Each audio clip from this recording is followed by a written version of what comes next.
So for man we lo tato wan tunu o I le ni fo I vaenga o le tahiao. Fia e whamalo, whaantalofa, ea ma o whalofa atu. E le ni fo I aso fo ma le ni tahiao fo o le aso whareile. O le aso ono le ni o Februari luafe lua se fuluono. Ea ua amatalia fo I le tautua ma le au nangal nei ala wana leo le si ufonga o Samoa le tuaipi. Ea ua fo le ni tahiao. Ea ele I amatalia fo I le pokalami masani tahiao te tasi. Pei fo I lau na hele ni tahiao. Tantou te tumua na mamei mtau tisa. Ea whafteia le alofa maleang le leo le tua. Tapo inga le ni tahiao. Samnia tapina ina na na ona. A whionga le tia kono. Ia turi mangalo mtawha.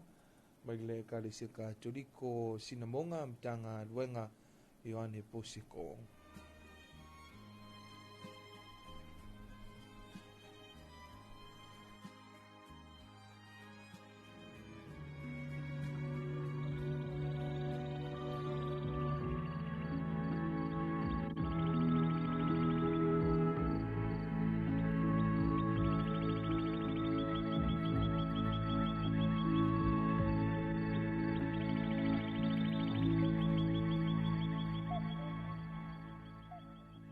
O lo soifua le li,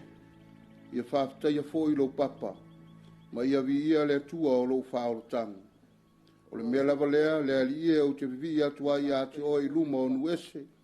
o te pese ate fo I lo suafa. O le ua whaia le o lo tangatele I lana tu. E anga le lei fo o ia I le na ia whauina, o tabita lava lea, atoa malana whanau e o I le whavavau. I le suafa te māma le alo, male angang pa ia. Amene. Si o tātou vi atu le tua I lona vi inga.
Ia fatasi le li mau tau,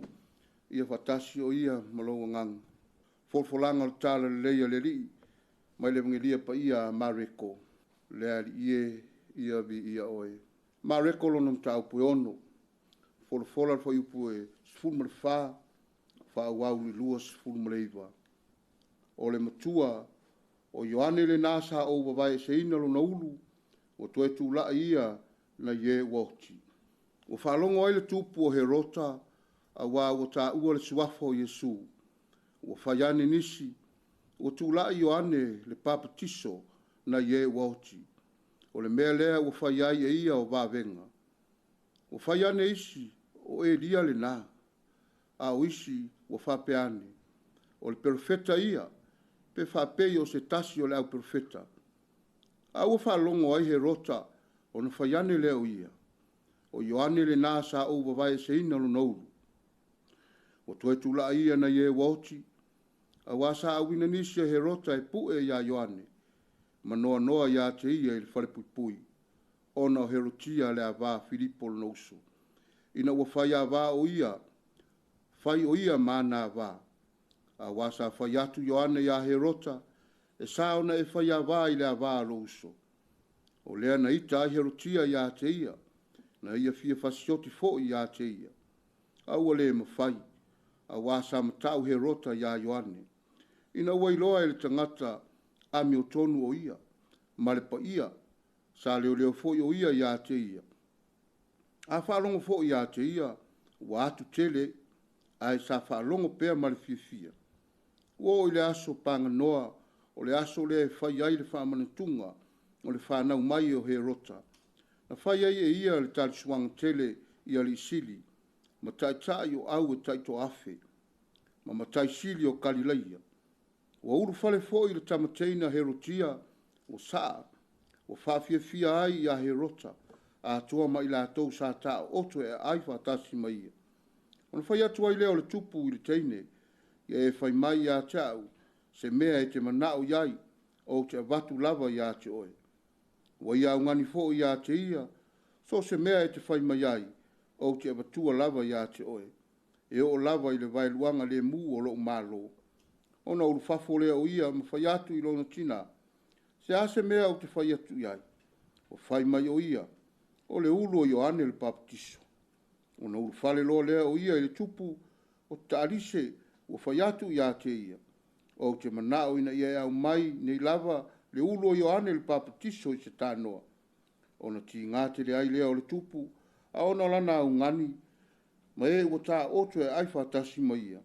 Ua ia le ema whai ona whaafiti atu ia te ia. Au a wina loa e le tupu le tasi, o le au whaafeao, o whai atu ia au mai alo na ulu. Ona alua i leo ia, ma vai se ina lo na ulu i le whare pui pui. O ia au mai fo i lo na ulu i le tānoa, o avane i le teine, o avatu fo i le teine i lo na tina.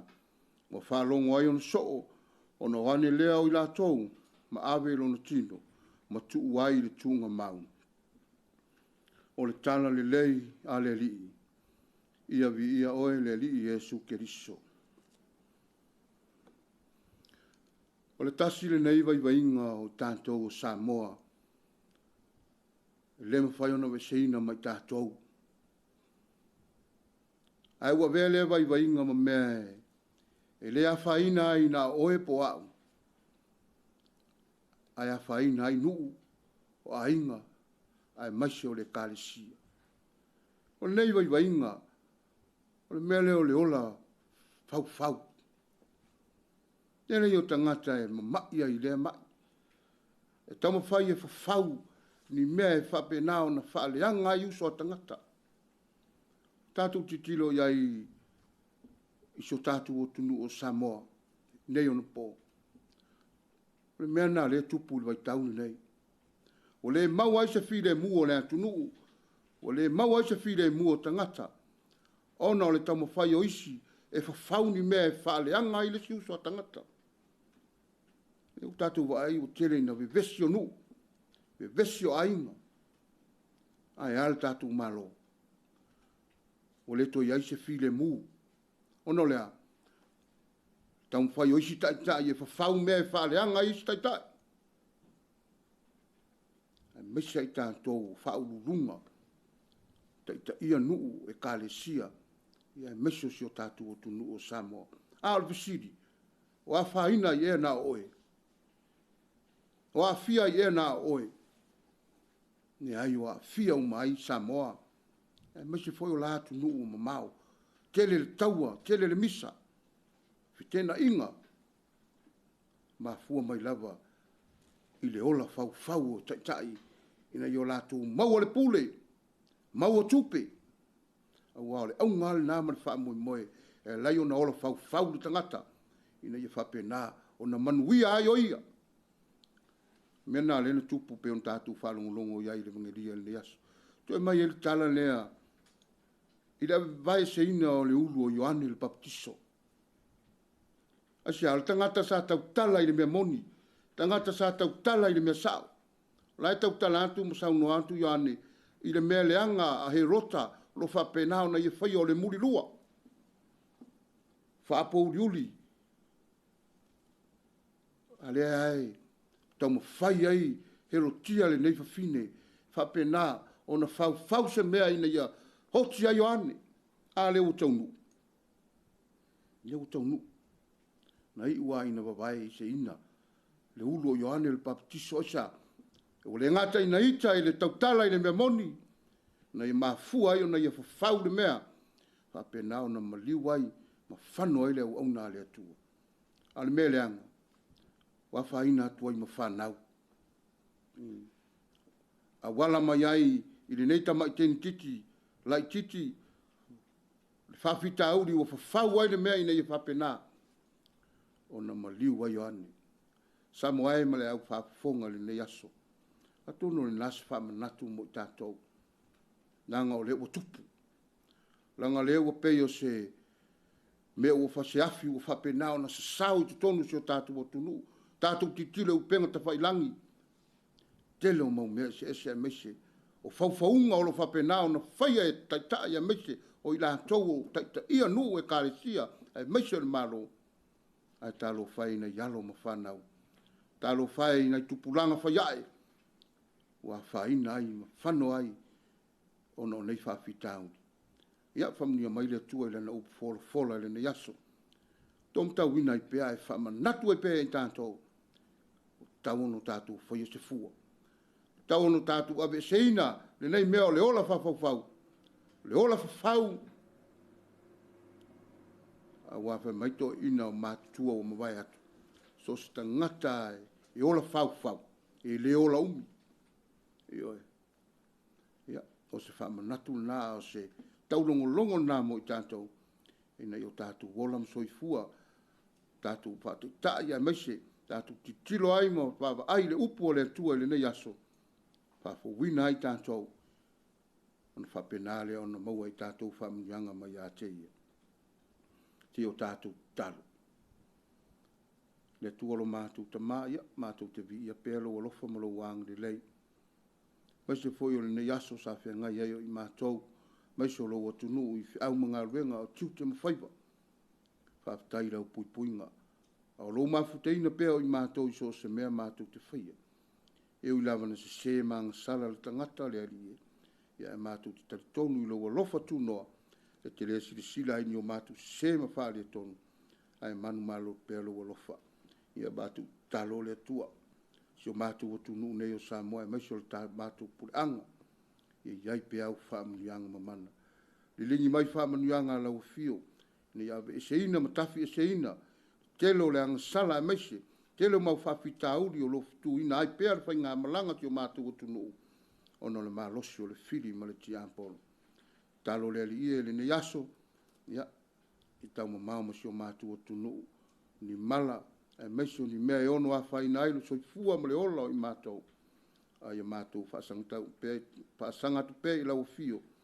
Ma o mātou turi matai pē. Lau upu fola e mātou te fola ina pē i le aso ma le aso. A o ina i mātou lau whanau. Whamunia mai si o mātou o tunu. Ono Jesu Keriso lo mātou wali o mātou wole mo mātou wala o tu inei. I le suafal te maa ma le alo. Ma le ngang pa ia. Amen.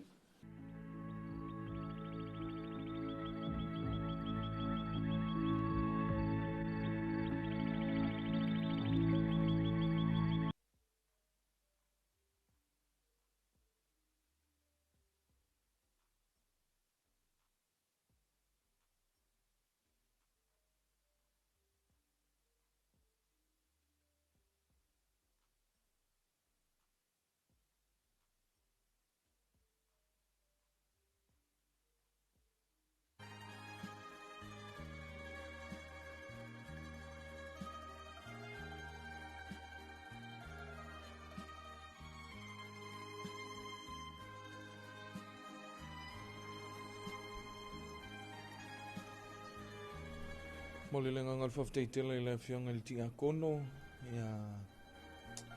tuli mangalo mtawha. Ia mele kalisika turiko.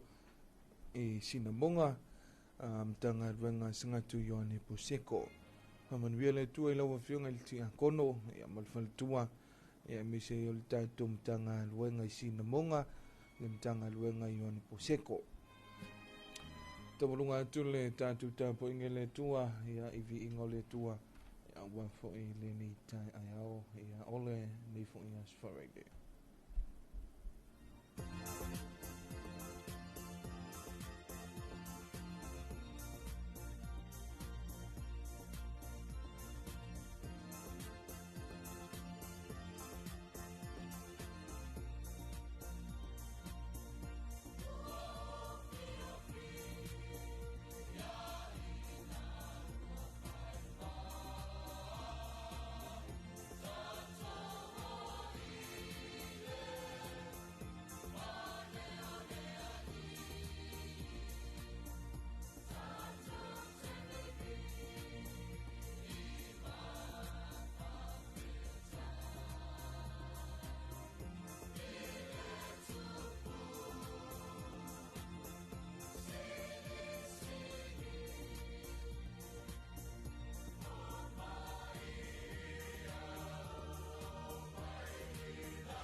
vaa ma tō te fia e whalongolongo i le 2AP 2AP siufongo Samoa na mua i malai le pueina o fatu fatunga o pese Samoa a tufunga fatu pese ale atunu whaafofonga i le 2AP i lunga o le 5 wha o a mo wha mo tasi o fitu tesi male wha mo iwa tasi tesi male tasi.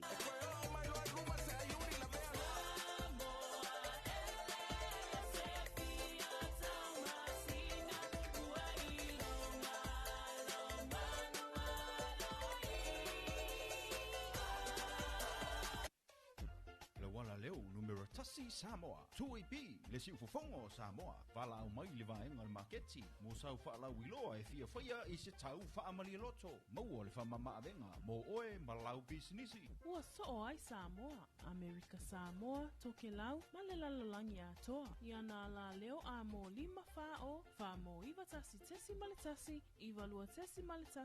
tasi o fitu tesi male wha vala au nei loa i le telefoni valu whalua ono tasi fitu ma whaafesili mo le vaenga o whaalau iloa 2AP le si ufofongo Samoa numero tasi.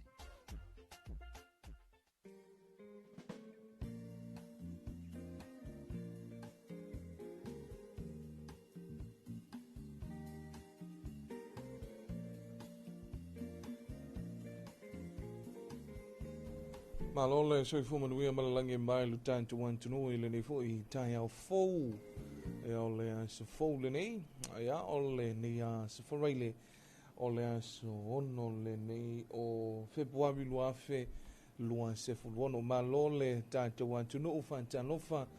ma fa lofa tu ile ni fu I tai au fou vi ile tua e o mafai ona tantu mo mai ia le nei fu ia so fou ma le nei tai au fou ia o se aso e fa pena ona fo popo ile so fu ma le ola o si o tantu wantunu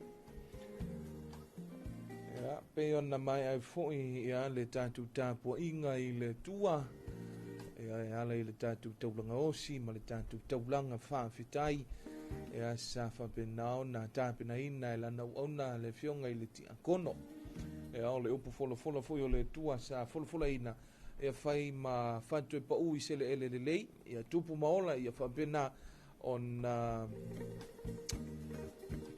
maua I foi se fina ngalo malama ia mawhapena foi le tupu maola ia ai mawhina ngalo si o tantu wantunu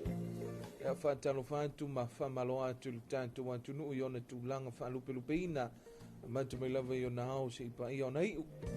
so se whatu whai taulanga ia whatalo whantu ai ona tutofia le tua e le nei tai au fou ma lo le tatalo ma lo fo I le tapuai la o tonga luenga ma la o to pito la au lele wa manui ai se o tanto wantunu tai o le tanto wantunu tai o le tanto ma lo fantano fatu ma lo se fo manuia ya a me se fo I le fanga luina al fantano fo masani le fionga le malo le malo ma le masiofo ya ile la o fo I pito la au ma lo se fo manuia ile nei fo I tai au fo Faftaile tua lewa te saunga le mumai le sa folau sa mo le fai unga o le nei vai aso wana tanto mo le mawina le amatanga o le nei vai aso winga lo wa le tau ia ai faftaile tua ile na anga le lei ia le awa manuia si tanto wa tunu e fapena lava ona tanto mo le mawina tulanga winga lo wa le tau ia mafale tonu foi ia ai faftaile lo fa fai pe le tua ia leo tanto bo blia fai un nei vai aso ia ai o le wa o manuia ma fa pena foi ona mo malia tu lava nei timu ia timu mamafa o civili ia o le to fa ta vai nga pena ia ai o le nei wa matango fie lava tanto mo mawina le aso na nafi tu langa o le sulu matango fie le la ia ia vai foi e fa pena ona fa malu ia e whaftaile tua ia leana manuia lava siuta tua tunu ia o le pokalame masari lava ia le tanto wala leo le siufongo Samoa ia le 2AP ia whapena ona ia ile nei tai au fou ia o le Talofa Samoa ia o le whamoemoe lava ia ma le manatu autu ia o le longo po ia li o siuta tua tunu ia whapena fo'i ona te itolu ai nei whawhiwhianga o musika. Ia e meise fo'i porkalame whanga solo le tai au lava ia. Ia awa fo'i le mai mōma le whawhonga mai o siu tātou wā. Tunu whantalofa mau whalofa atu i pāanga uma lava. Ia meise le mamalo siu tātou wā tunu o lo mafuta mai.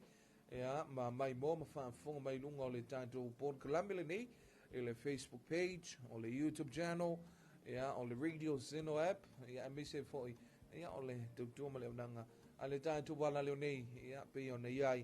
ia i le nei fo'i tai au. Ma lor toi fo manuia, ia pe a whai. Ia o le nafo to ama wa mai a tātou sa le launga, ia i le nei tai au. Ia o wale me moni ai, ia e tātou te ese fo'i i taimi, winga from talango time difference. O mātou lei sa mo nei, ia lewa good morning, ia good afternoon, good evening and good night. Ia i le mamanu si tātou wantunu. O lo ta ape, ia ma whape nao na lalampa pa au, i so se i tu e fio le lanolangi le nei. Ia ai o lo whape na lavona, su su e le whamalama, ia ma lo whamai si o tātou wantunu. I samo nei, i ainga, ia wofoi, ia meselo tātou wantunu, whamalong whantalo whantuai, ia i le nei tai au fou ole aso wharaile, ole aso ono le nei, o le nei masina o Februari. Le masina lona lua e ala i le wholaunga ma le sāwalinga siu tātou atu nuu i tutonu o le nei tausanga. O kala me whanga su solo lava ia le tātou wala leo. E ole a whaafonga mai lu tātou atu nuu i tātou talo le tau. E a wafoi i le nei aso i le a ole a whenga iai le tātou atu nuu i tiu tuma whaiwa.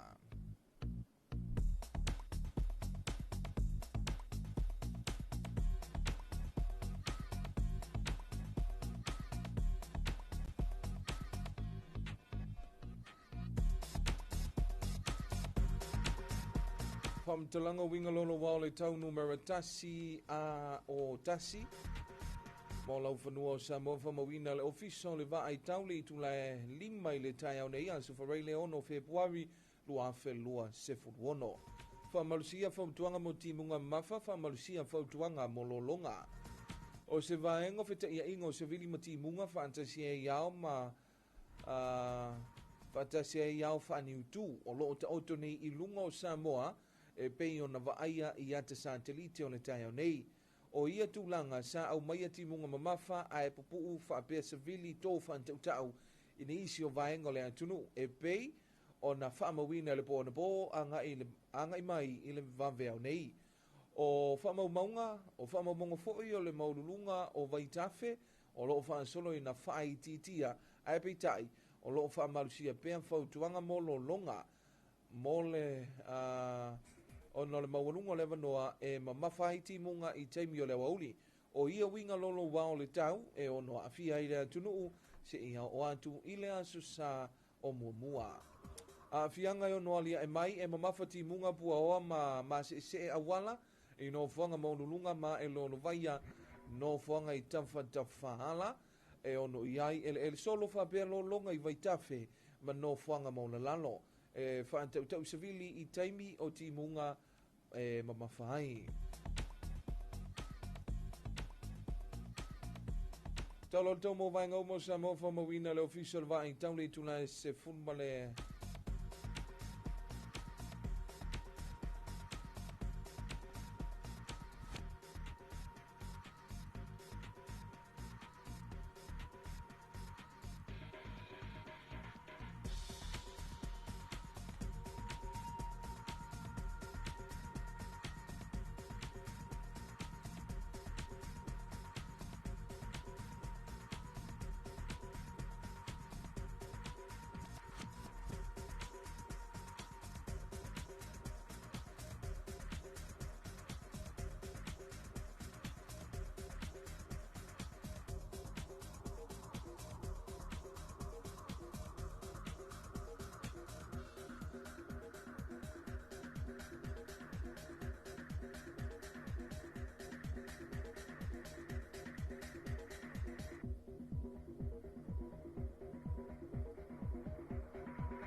Talo tomo vainga mo Samoa whamawina le ofiso le vai tau le tulai a whale lima i le tai au nei a se wharai le ono Februari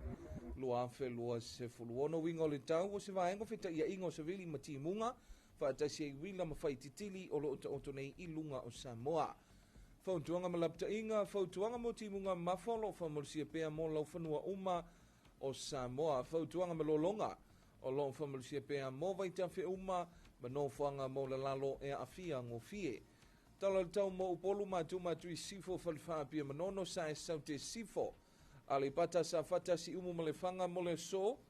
E timu ini isi o taimi ma e mamafa a e pupu whabena wila mawhai titili ini isi o vaenga e ono whaantau tau savili i taimi o timunga. Tala tau mo sa vai sae matui sae sale longa sale aula.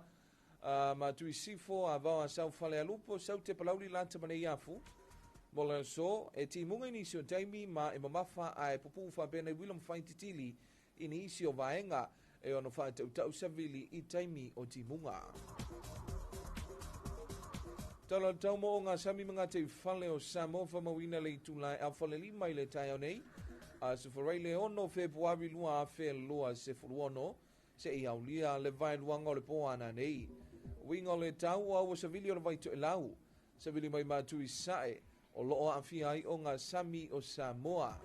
Fautuanga malapta inga e le o iei se fautuanga a o se lapta inga o whaamorsia mo o ngā sami o Samoa.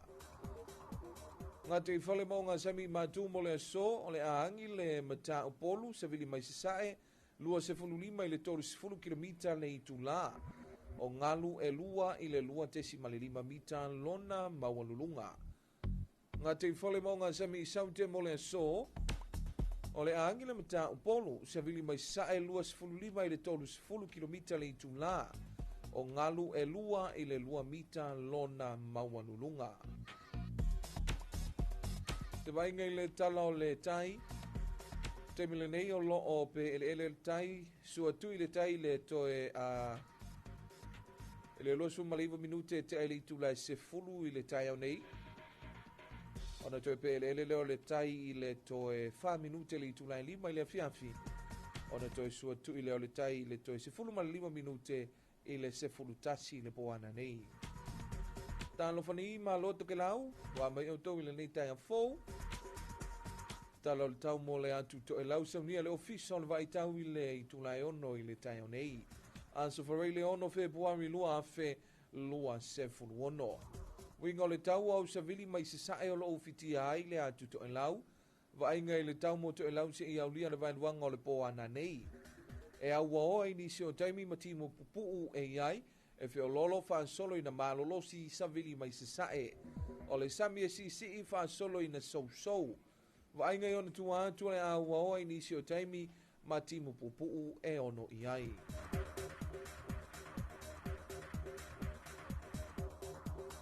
Greetings and Talofa Lava, a warm lovely morning on this Friday morning, the 6th of February 2026. And here's an update of your weather forecast. Public severe weather information number 1, A01 for Samoa, issued by Samoa Meteorological Division at 5 a.m. Friday, 6th of February 2026. Valid heavy rain advisory, valid flood advisory. A convention zone with associated A convention zone with associated convective clouds now lies within the vicinity of Samoa according to the latest satellite images. The system generated brief heavy downpours with gusty winds in some parts of the islands last night through early morning. Observation across major rivers may show a decreasing trend. However, the flood advisory remain in effect as there is a high chance for periods of heavy falls in the afternoon. This system is expected to impact Samoa through Sunday. Potential impact: heavy downpours with poor visibility, foggy and slippery roads over mountain passes and ranges, and pooling near roadsides, and waterways, possible landslides and flooding in major rivers, as well as low-lying area. Expect gusty winds during heavy rain. Morning district forecast for Samoa issued by Samoa Meteorological Division at 5:30 a.m. Friday, the 6th of February 2026. Situation: a convective zone with associated thunderstorms now lies within the vicinity of Samoa. Advisory and warning: heavy rain advisory remains in force for all of land area. Flood advisory remain in force for all rivers and vulnerable low-lying areas. And updates for Upolu for today: north-northwest, Falifapia Manono, east-southeast, Alipata, Safata, Siumu, and Lefanga. For today, periods of rain with brief heavy falls and few thunderstorms in some areas. Expect gusty winds during rain. For Savai'i, east, northeast, Sale Longa, Sale Aula, northwest, Avawa, South Fale Alupo, south Palauri Lata, Neyafu. For today, periods of rain with brief heavy falls and few thunderstorms in some areas. Expect gusty winds during rain.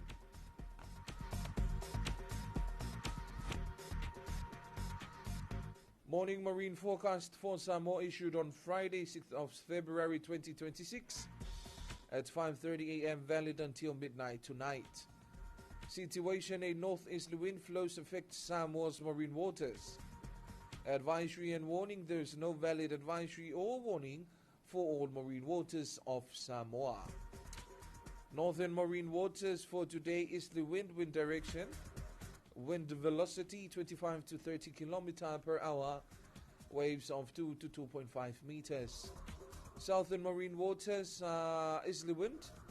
25 to 30 km per hour. Wind velocity. Waves of 2 to 2.5 meters. Today's tide times for Apia: low tide was at 28 minutes to 5 in the morning. High tide will be 10:30 a.m. this morning. Low tide will be 4 more minutes to 5 in the evening. And high tide will be 10:44 or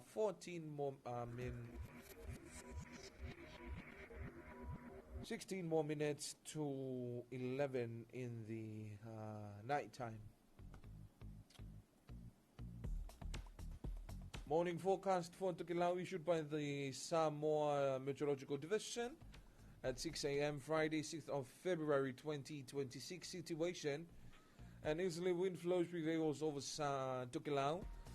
Forecast to midnight tonight for Tokelau: cloudy periods with brief showers. Moderate to fresh easterly wind. Moderate to rough seas. Further outlook: cloudy periods with brief showers. And that is your update for your weather forecast issued by Samoa Meteorological Division this morning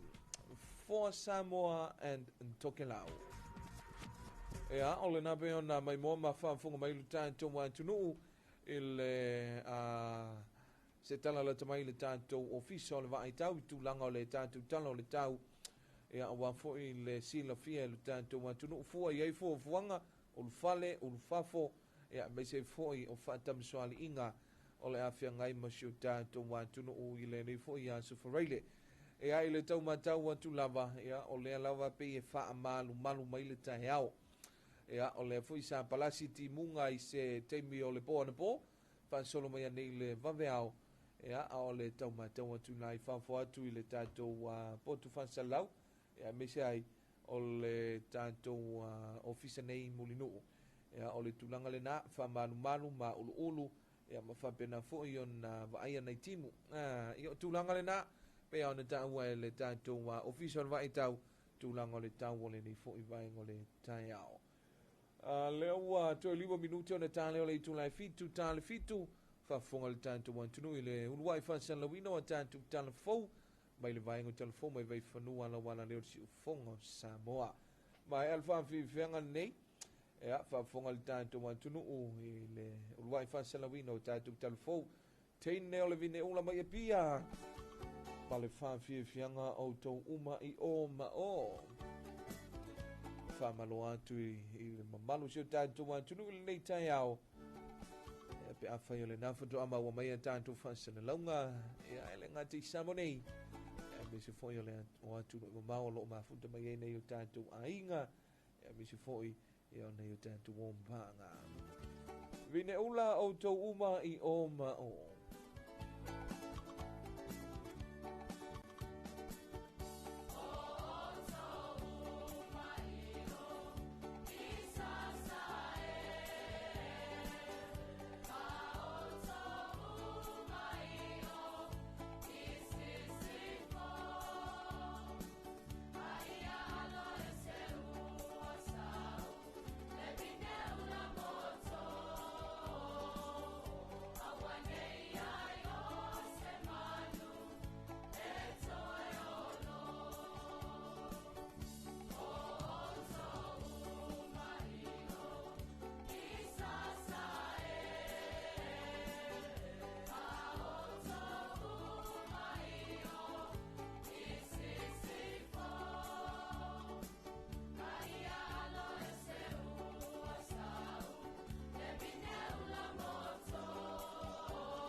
E toi whaatalofa i lu tātou atunu u, ai alo mai lua o se whapupunga o talafou mai vai whanua ua mai atu whaatasia, mō lau whaafafunga anga i tala tu mua, ua vase le leina e muta le taimi o tāpenanga Samoa, mo le tauwanga mo se lale leo le Pasifika, ae ua lotu nei lana tausala filifilia lua felua lima lua feluono, le fionga ia ilinganoa fea ngai mali iso timapu. E whato nuu le isi le ana miti, o le tausinio i le fulatele a le Pasifika. I lana whaasoa i le whelua inga matusitala, e le isea upenga silio na ia whaatuatua ina ia na sauniuninga. Nei lo le mana o le atua lo whaavaya i Samoa, a toa ai ma lona talitonu o ia lava i lona marusi anga, o se tamaita i Samoa, whapea fo'i male lo to maulalo. Ia le fefe le mea satani, ai o lo maua pea le loto maleanganga maua lalo mai le alii. O lo maua pea le mawhanawhana o na o lo iai whaatasi mai pea le mana o le alii, ai whaapea lea o le langolango maa alosia nai o mātua, o nai o ainga, whaapea ia le ono mea ma tangata umalava o lo tu mai o lato tau aua wa le whaamoe o lo o anga ia tuai. Te le lava langolango si o ainga, le fo iwa o mai ia na isi usum tuangane si o tina mai atunu e whafo wa ia le whaamoe ia langona lava le anga whaftai. I tangata umalava e le ngata i o nuu o ainga si o e kalesia, ia e whaapea lava ia Samoa atoa o lo o tu mai lo lato whaamoe nga fo i lo nei tangata whaatau wa ia whaftai. Oi tu waso whaapenei, e tuli mata ia I lava le lotu tasi o nei o tātou tangata,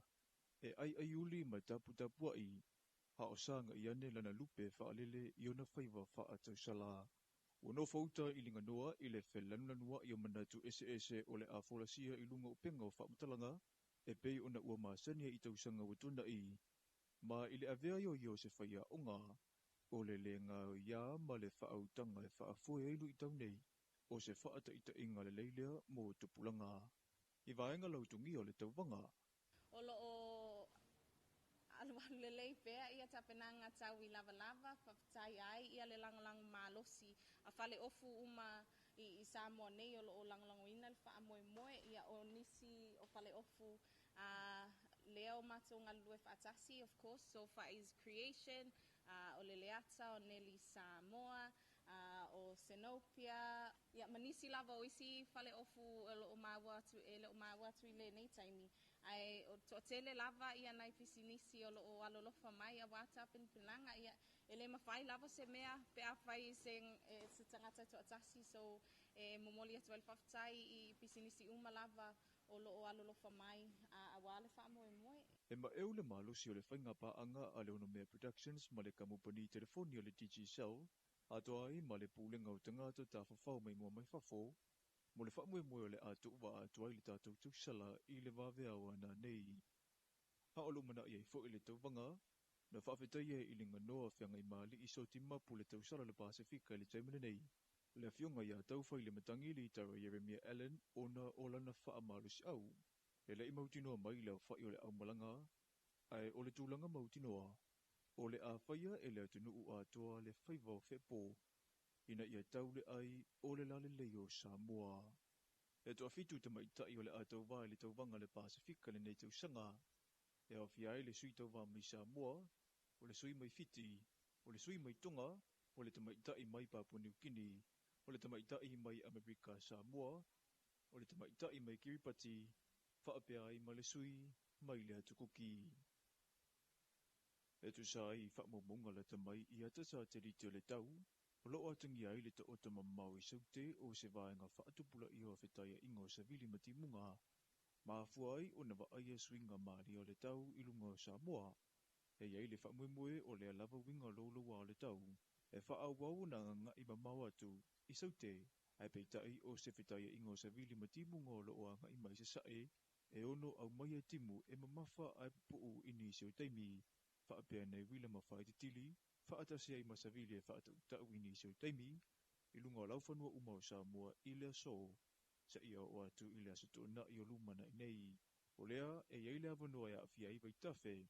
manofanga maula lalo I lo lunga, o ia tūlanga e whaamarusi ai pea whautuanga mo timunga mamafa, malolonga mo lauwhanua uma o Samoa, e mamafa timunga, ua oa mase e awala I no whanga maulunga, e lolovai no whanga I tawhata whaala, e ono iei ele solo whaapea lo longa I vai tafe mano whanga maula lalo. E whaata uta usavili, I teimi o timunga ma mawha. Talo mai le whanutanga a matar polo ke tine nei le tausanga umai, ua tele ngā ruenga, su enga. Ma whiutanga inga ua whaatino ina I remtanga ruenga o whaatoanga ma whainga whaiva,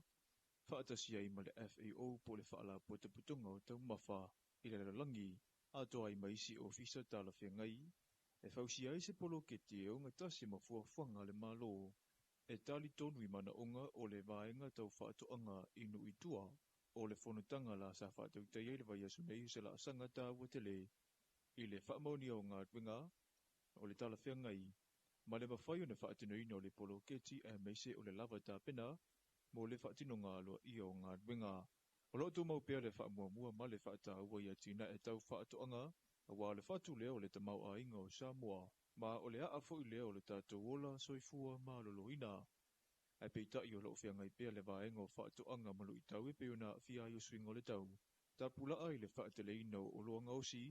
whaapea swinga I whenga o tau mawhama maketi, ua avea lea maala ua le peti ai, le soifua manuia o nuu I tua. O ngā ruenga whanga solo mai le amatanga sa I o le whaamoninga, ua atangi ai le ngā rue whaatasi o paanga, whaatasi ma whaala putuputunga, I Samoa nei mo le tū tau mawha. Tātou talafona mo le nei vaenga le aso manuia telefua whanga whenga I ma le atunuu.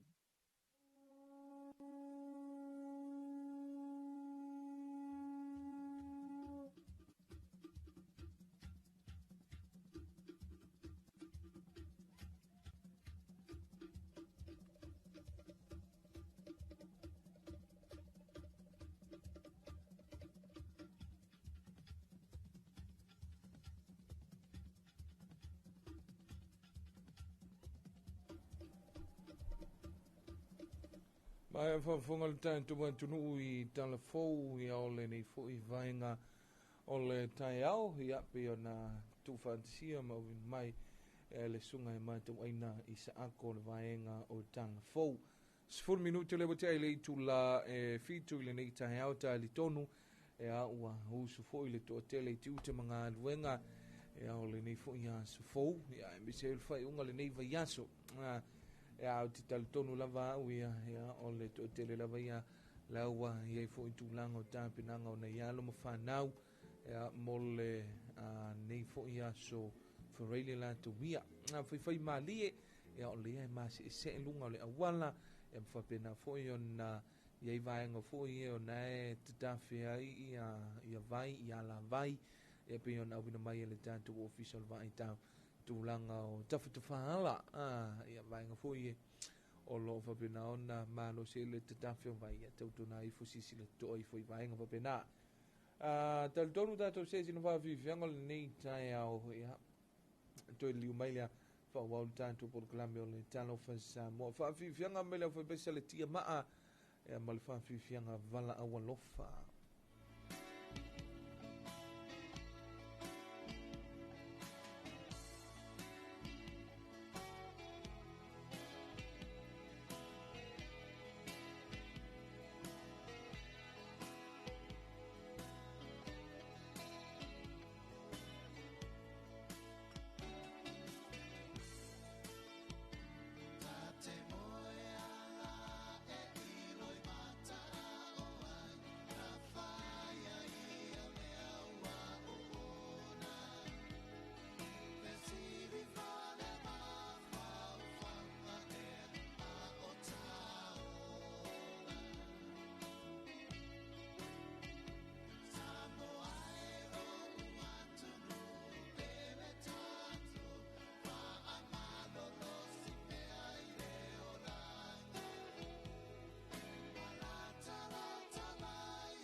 leo numero tasi Samoa. Tuipi le si ufofongo Samoa. Vala au mai le vaenga le maketi. Mo sau whaalau iloa e fia whaia i se tau whaamali loto. Maua le whamama avenga. Mo oe malau bisinisi. Ua soo ai Samoa, Amerika Samoa, toke lau, ma le lalolangi atoa. Ia na la leo a mo 5 fao, fa mo iwa tasi tesi ma le tasi, iwa lua tesi ma le tasi o fitu tesi ma le fa. Vala au nei loa i le telefoni. Valu whalua ono tasi fitu. Ma whaafesili mo le vaenga o whaalau iloa. Tuipi le si ufofongo Samoa. Numero tasi. Le polka la me lo fisio komisio ngā ruenga le malo. Talofa ma le laufu fonga fia. O le sini au tu o le whaale leo o nanga ina ia vame ma ato tono le whaatinonga. Ma ia whaia ma le laufu fonga fia. Ia whaataua ina le whaale leo o nanga lau tele. Ma ia whaamalo sianga tau sile tangata whai ngā ruenga upa le malo. Ai maise teime tau tuai mo le malu o le atunu. Ia mata ata ma wha alo. Le whaataua ina foifina ngalo whaalia. Ale ma malu o le atunu. E ala i pepa fesidi ma le ngaru lue whaatasi ai. Ma le malu lau tele. O le nau ta inga. Ina e tuina atu se au nanga ma le lau fufonga fia. Ma le wha maoni. Le wha mani e ina e so se tasi o le mamalu le atunu. Ilona vave ma le lei ato toa. Ma o nei swinga uma e a mata mai ya oe. Wha ma ite swinga le lei. Talofa ma le lau fufonga fia.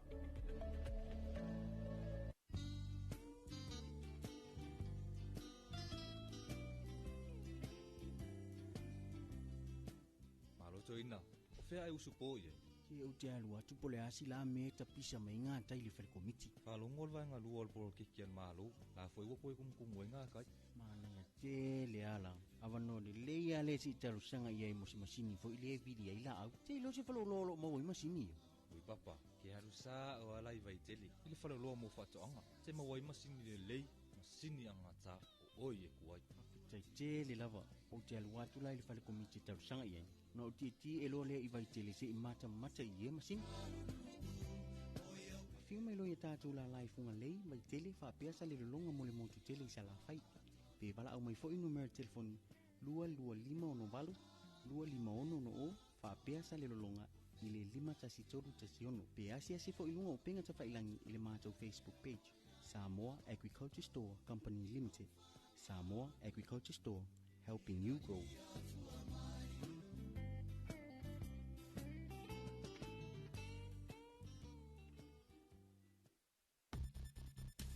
Puipuinga wa fianga o le pesi ai o le whaamai o le dengue fever. Ia matua whaatamai e no whanga uma e tautu ufua mana no whainamu. Whaamamala a pisi mau tauta i ta whaafale.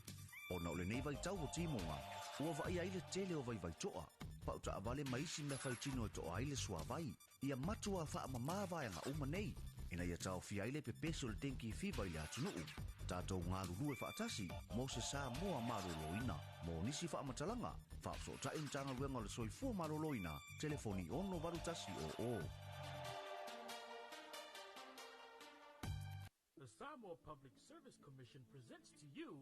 Talofa with a Smile. The Talofa with a Smile campaign aims to lift customer service to world-class standards by providing prompt and attentive support that is ethical and culturally acceptable. Customer service is critical for improving public image, reinforcing our values, strengthening our work culture, generating customer feedback, and strengthening loyalty and trust. It is about enhancing customer experience by building trust and loyalty via politely greeting with a smile and competently addressing all matters raised. Talofa with a Smile also encompasses public feedback through surveys as well as interactive engagement activity. By improving our customer service, we are able to create a public service that fosters a healthy work environment that is efficient and effective. And it all starts with you. Be the change. Talofa with a Smile.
tele o siva mai fafo e se senga o faina I winga peitai te laro lalo mai a te ine Samoa ko kawa o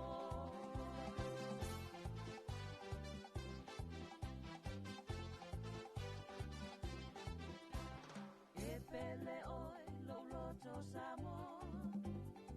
I lauanga numa lola lele e tu mawea oi uale o lele Singa la tele o siva mai fafo e se senga o faina I winga peitai te lalo lalo mai a te ine Samoa o kawa o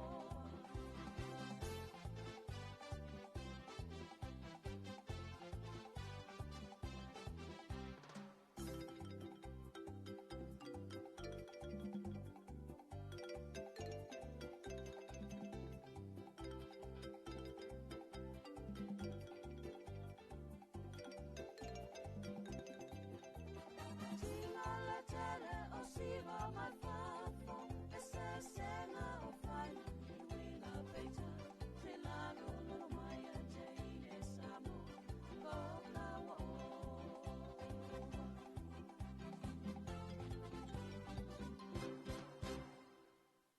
The Samoa Public Service Commission presents to you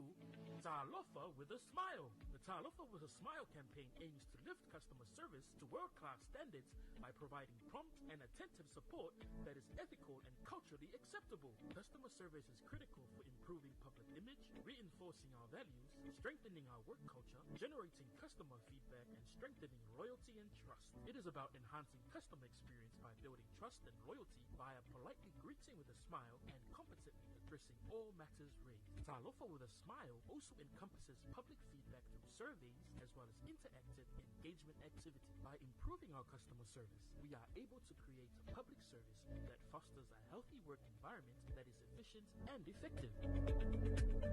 And it all starts with you. Be the change. Talofa with a Smile.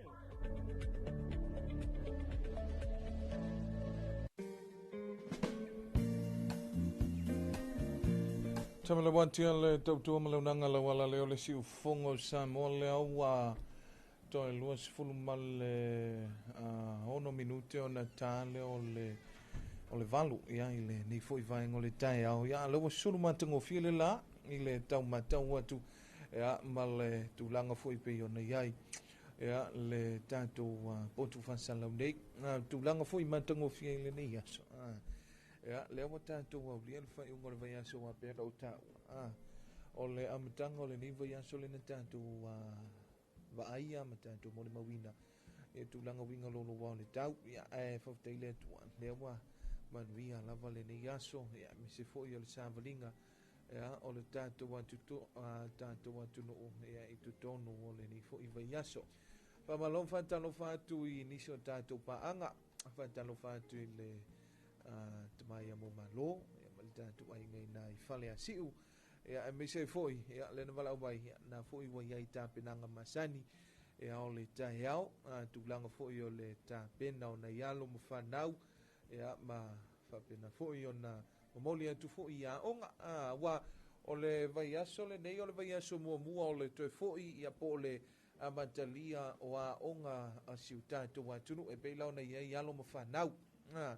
ia o le ala o famaloa tuai le tatou tanga wenga wa onga manga nu ia me se foi ia o sunga ia li mata mai tai fai ia onga o lua onga ia ma ila tou e o lo fa penao na a o tawina na ia lo mo fanau ia I le tulanga foi le o mata upu ese ia me se o le potu salalau ia fa penao na mo sulan tu manuia ia ma fa pena foi on fa manuia ele tu wa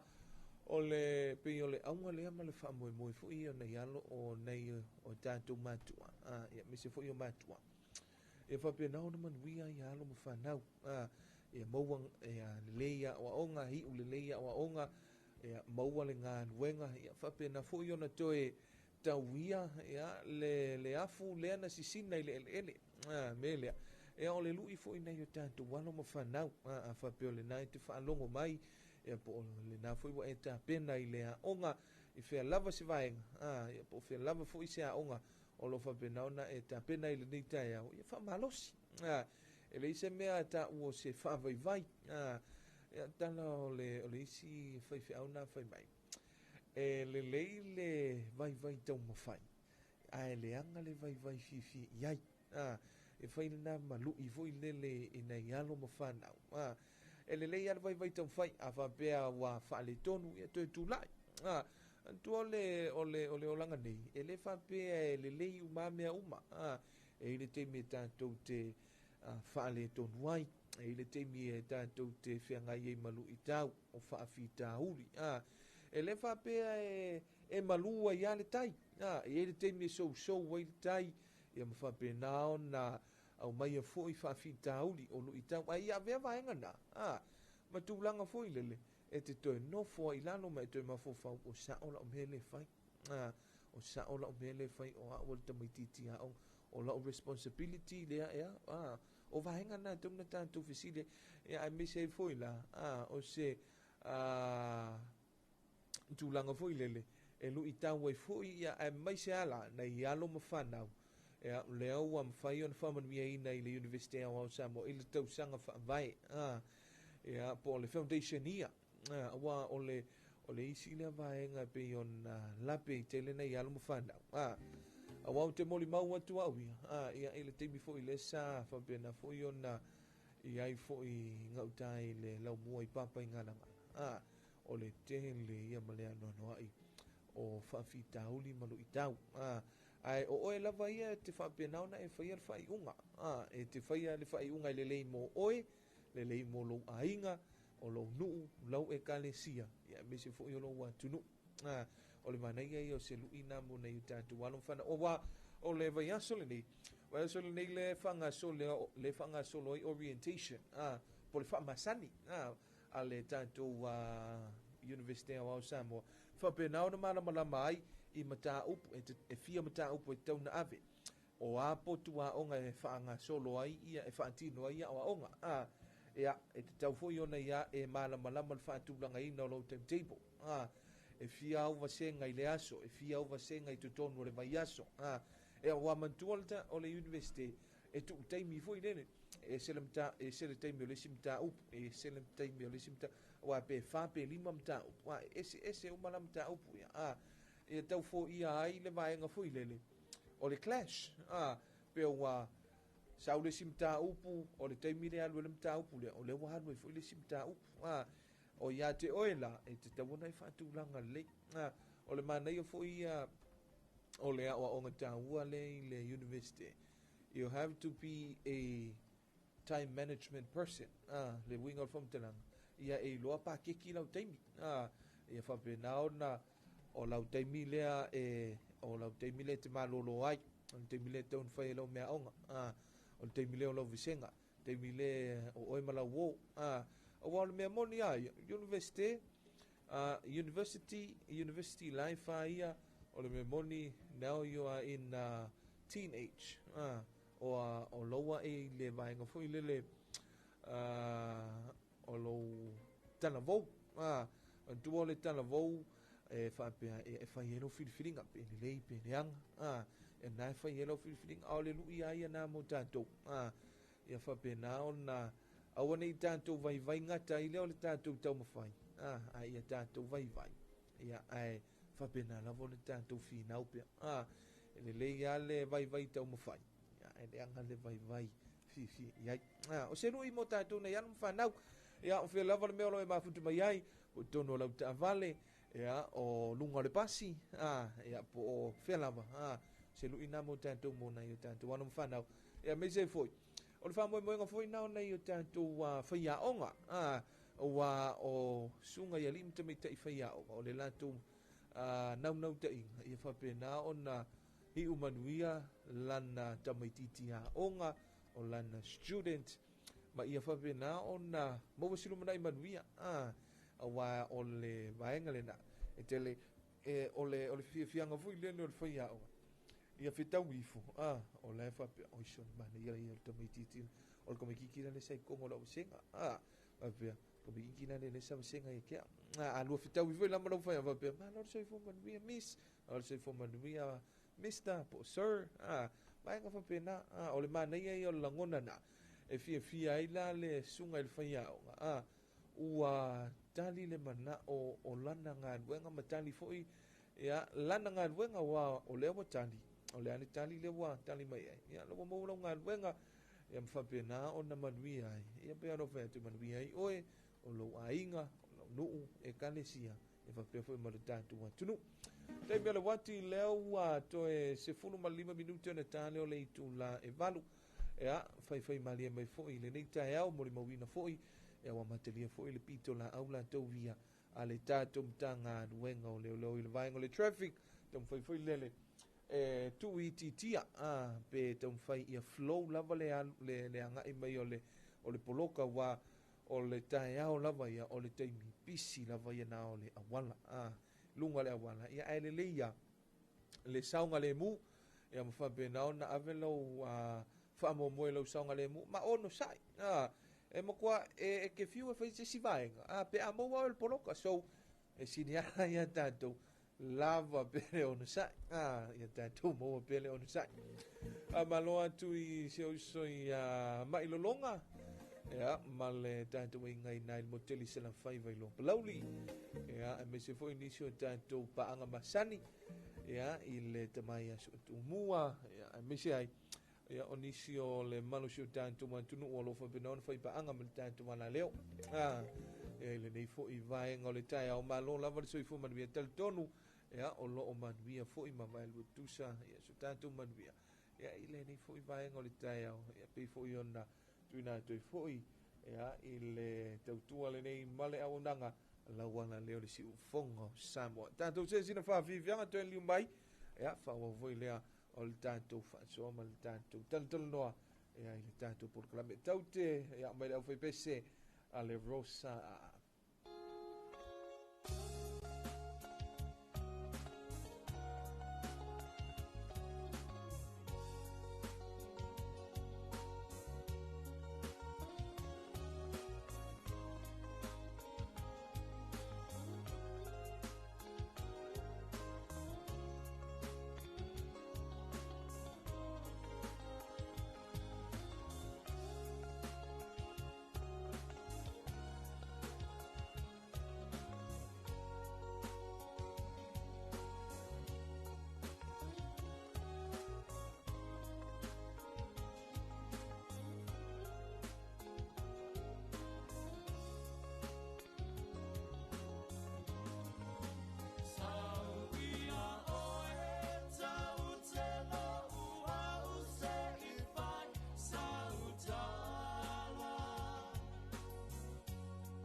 Tele tu le vai papa ala o wasa le vai lo te fantao tu le manua a mai se le e tiro longo sa mo sif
Whawhiwhianga nā me leo whai besea le whioanga o pua pua ia mai le e naua walaulia mai fwoi le whamana tuina ma le whamaluina ia o le fua Amerika Samoa le tausanga nuafe ma le lima ia toi whaafonga i fwoi whaatunga ia me se fwoi ia o pese whaleanga nuu nei ia pe fwoi o na whapenao na tu whatasi ia e nuu ma whioanga wa e pe o le isi le tu e manei e fui lele ia lo tatou atu i ei fatufatunga ia mamo meo fati foi o pese Samoa e whapenao na matangofie a tatou whafonga foi la i le i tu ainga pese ia ma le whawhaingofie pero le style foi lele o whawhiwhianga le whionga popua e se foi ia o le tamai o le pate tamai o le piano ia o leo au foi pese o tulanga foi matango fia ia o le toe whafonga i foi lele o le tatou atunu ia teletonu foi ia inisi o le mamalo si o tātou atu nuu, ia e misi whao le whio anga o popu ia o toi whaafonga toi whaafonga i whaafifianga nei whapea taimi leo le tausanga leo mātou e whapea ia e toa tulou se upo toi e tea whapea e toa whaa ia pe toa se furu ia nisi o le ofai pese o maliliu ia o isi foi ia po tamaiti la iti foi e le tangata foi le sala iti al taimi le whapea o e whalongo ro le pese le whapea ma kuar kausanga le nenga ma kowo i kukuila mako i kukuila mako wo mako whaafifianga ia ai foi nisi o tinam tama tutua pe o lai fong mai ia e tele whapea mai ia whapea o tausanga le alesa o le pese le alesa tu si ai pese le alesa tu fantasi ai o vaenga na matango fie ia wape o le sina vaenga e matango fie foi ia le toi fonga o le tanto tunu i whaafifianga nei ia whapea na foi na toi au mai e foi ia mafonga ma mea sa tutupu ia so tuana ia whamalo atu i lo tanto atunu le nei tae leo wa toi 5 minuti o na tale o le itu lai valu o le tale valu whafonga i le toi whasalawina o tanto talafou mai a tanto talafou ia tu sa atu foi a tanto reporti mai le tanto maketi a wale aso foi nei ia ma le nei tae au whafonga mai mo le tanto atunu ia i se reporti mai le tanto maketi ia i nai funga lei ia o se tūlanga fui lele o le so tau au mga lua whatisi fui tātou ala leo me se fui ia le vaenga o le whala potonga o tau i mo whala vlave tupu whanfose i le ACC talo whantuai ia le fionga i utu whasili palolo tita rama ia ma le tātou o whainga ruenga ma le pulenga le tātou maketi ia o lo whapenao na mafuta mai fui ia ma tuina mai foi le tanto reporti o le marketi wa foi le nofo si la fia tanto atu o wa pe o isi vaenga e tele na moli mau mai foi niso le atu ia o tulanga foi mai la to ia o lo o fa pena ona ia il tanto marketi atu ina atu foi fa me o mana ia o tulanga o fofa ele leanga o vaenga i o le mea mata o whala waina tau mafumata o whala waina vaenga whapena ia o lo whapena o na tere mana noai ia i le tātou maketi ia i funga lei mai al whawhiwhianga le nei ia mai le ali i o Richard Parker ma le I Love funga lei ia o na whafunga leo le tātou mantunu i le toi whansalawina o tātou Talofa mai vai whanua i le vaenga o Talofa. Sole o mai kako o ya la la papa se sole o mai kako o vai le al pasa sole o mai o ferga o fana ki fanga se sole o mai e ma ai ala fungalei le nu ela le ai fia e the nane sao i fungalei lo ya le mi ki pefu male afa ape pefu se sunga salvave Traina no fo le fale elenga lo elenga le tato maputanga itau sanga ualu ele fangalo atu si yo unu pele itau sanga etele seki for some time tatu efetawi ile marketi I love fungalei le nuela le I fia the nani sao i fungalei olo ya le miki pefu male afa ate pefu se sunga salvare Traina no fo le fale Ampasela le ua se kiko ya inga kubai le munge imu kaku Eli loa e paya kalaka Lale ua sau o le basta Rasta Male popole i le pusa asima Vai ni ma whisky e sui i le saka Awa e ke akala ukama le stegi Mele le pika pum me se ka kegi Paki vai vai e ne se ika Style na ko ika Steady ka ko beku Toli pa lang iski seki So the radio I love Sungalei Le nuela le lei Ai fia e vanane Sao i fungalei Lo oia le miki pefu Male a fa a pefu Se sunga salvare Traina no for the fale To my lulima Se itasi siva My fa longo Itama le tonga tongo Se kile leila ufika My leta musica Miki pethule suafa Vai falele mai sunga utanga I love fungalei Le nuela lele Ai fia e vanane Sao i fungalei Lo oia le miki pefu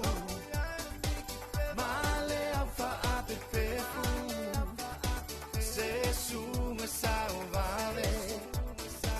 Traina no for le fale I love fungalei Le nuela lele Ai fia e vanane Sao i fungalei Lo oia le miki pefu Male a fa a pefu Se sunga salvare Traina no for le fale Sole, oh my, kako voya la la papa Se sole, oh my, kako voya baile ampasa Sole, oh my, oh ferka ko fale ki fanga Se sole, oh my, ema ai de kamo kalaka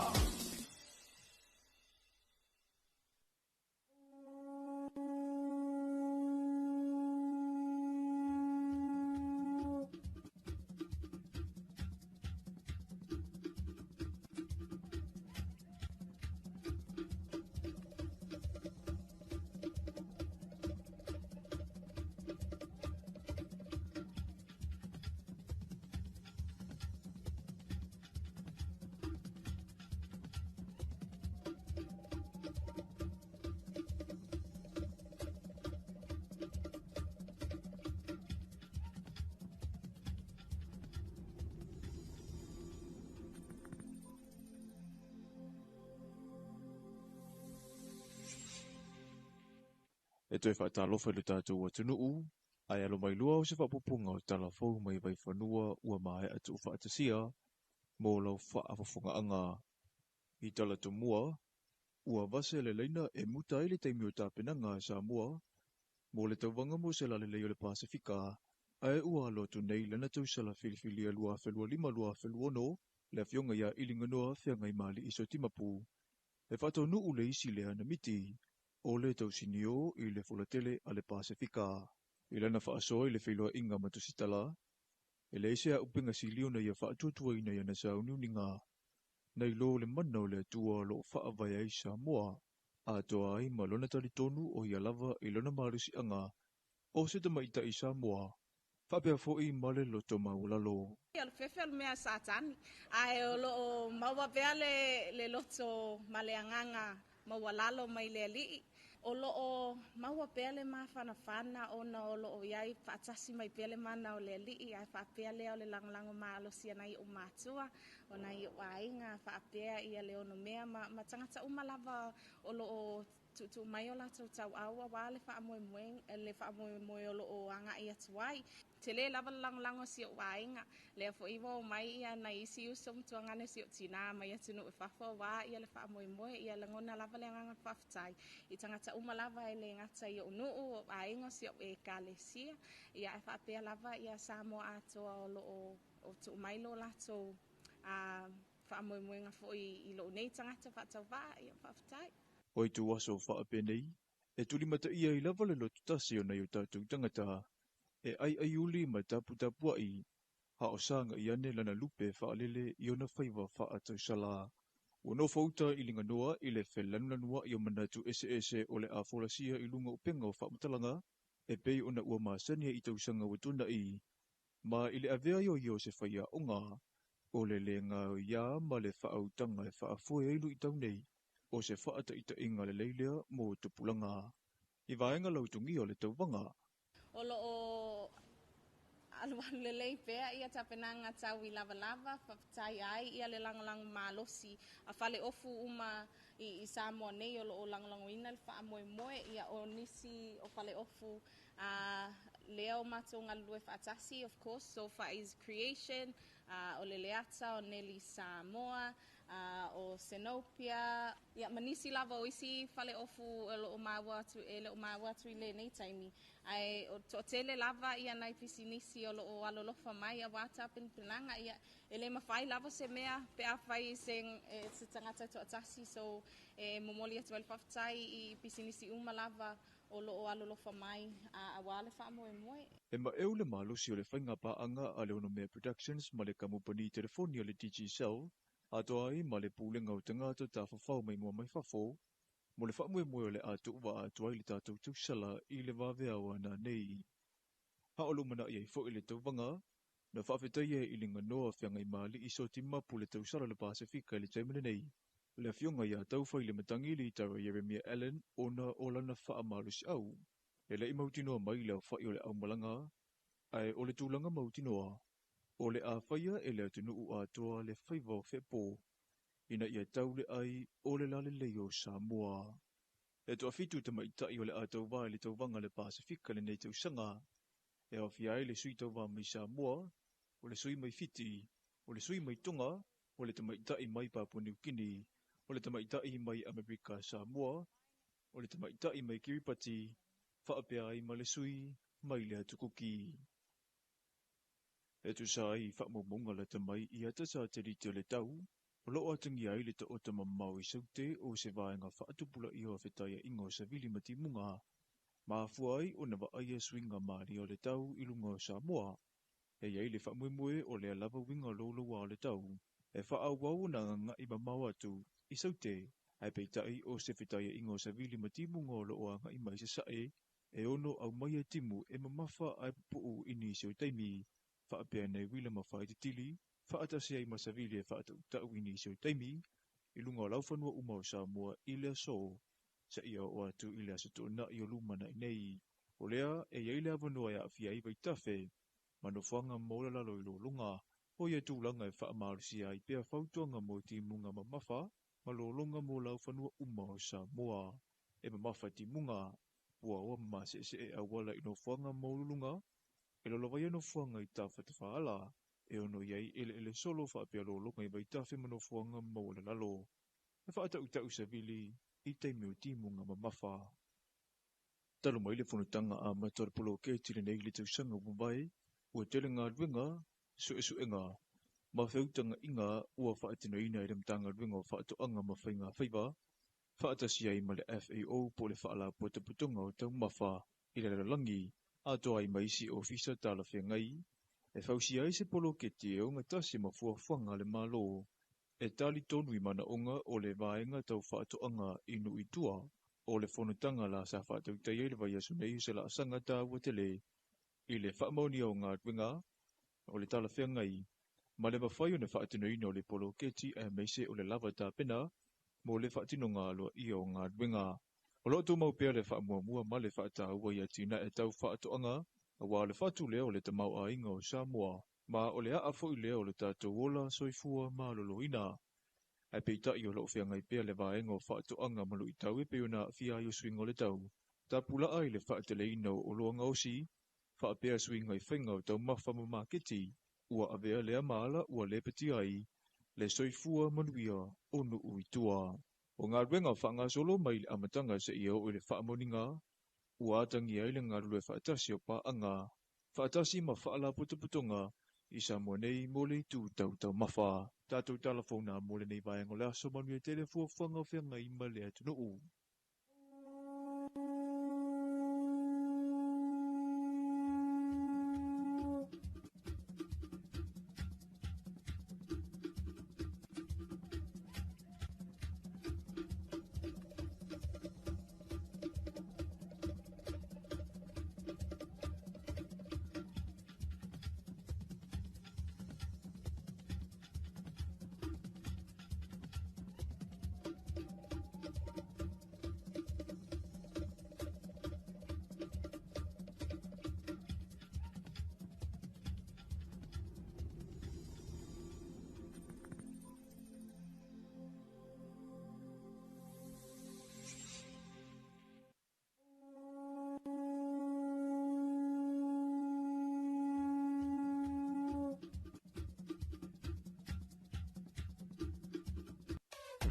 Le wala leo numero tasi Samoa. Tuipi le si ufofongo Samoa. Wala au mai le vaenga le maketi. Mo sau whaala wiloa e fia whaia i se tau whaamali loto. Maua le whamama avenga. Mo oe malau bisinisi. Ua soo ai Samoa, Amerika Samoa, toke lau, malelalolangi atoa. Iana la leo a mo 5 fao, fa mo iwa tasi tesi maletasi, iwa lua tesi maletasi, maletasi o fitu tesi malefa. Wala au nei loa i le telefoni. Walu whalua ono tasi fitu. Ma whaafesili mo le vaenga o whaalau iloa. Tuipi le si ufofongo Samoa. Numero tasi.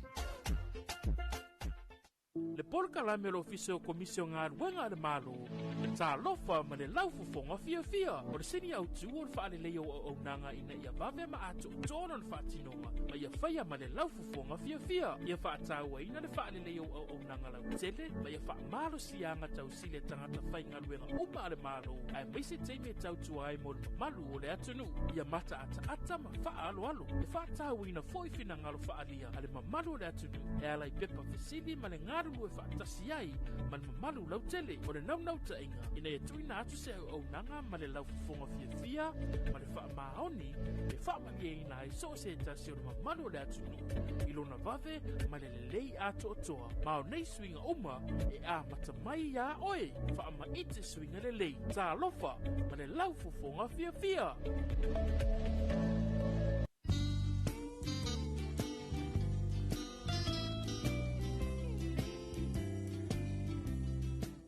Loto ina, o fea e usu po ye. Te au te alua tupo le asi la me ta pisa mai ngā tai le whare komiti. Whalongo le vaenga lua le polo kiki an malo, la foi wapo e kumkumu e ngā kai. Mananga te le ala, awano le leia le si taru sanga ia i mose masini fo ili e vidi ai la au. Te ilo se whalo lolo mau i masini yo. Ui papa, ke haru sa o ala i vaiteli. Ili whalo loa mo whatoanga, te mawai masini le lei, masini anga ta o oi e kuai.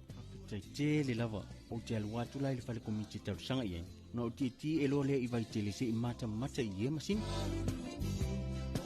Fio mai lo i tātou la lai funga lei, mai tele wha peasa le longa mo le motu tele i sa la whai. Pe wala au mai fo i numero telefoni 225 251 wha peasa le longa i le 5 Pe asia se fo i lunga o penga ta whailangi i le mātou Facebook page. Samoa Agriculture Store Company Limited. Samoa Agriculture Store, helping you grow.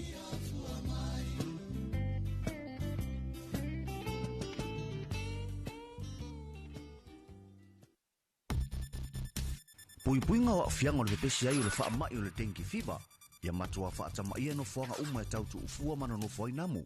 Whaamamala pisi mau tauta i ta whawhale. O na ole nei vai tau o timonga. Ua vai ai le tele o vai vai toa. Pa uta avale maisi mea whai tino e toa ai le sua vai. Ia matua whaamamala vai anga uma nei. Ina ia tau fia ai le pepesi o le tenki fiba i le atunuu. Tātou ngā ruru e whaatasi, mo se sā mua maroloina, mo nisi whaamatalanga, whaafo ta intanga wenga le soifua maroloina, telefoni ono varutasi o. The Samoa Public Service Commission presents to you Talofa with a Smile. The Talofa with a Smile campaign aims to lift customer service to world-class standards by providing prompt and attentive support that is ethical and culturally acceptable. Customer service is critical for improving public image, reinforcing our values, strengthening our work culture, generating customer feedback, and strengthening loyalty and trust. It is about enhancing customer experience by building trust and loyalty via politely greeting with a smile and competently addressing all matters raised. Talofa with a Smile also encompasses public feedback through surveys as well as interactive engagement activity. By improving our customer service, we are able to create a public service that fosters a healthy work environment that is efficient and effective. And it all starts with you. Be the change. Talofa with a Smile.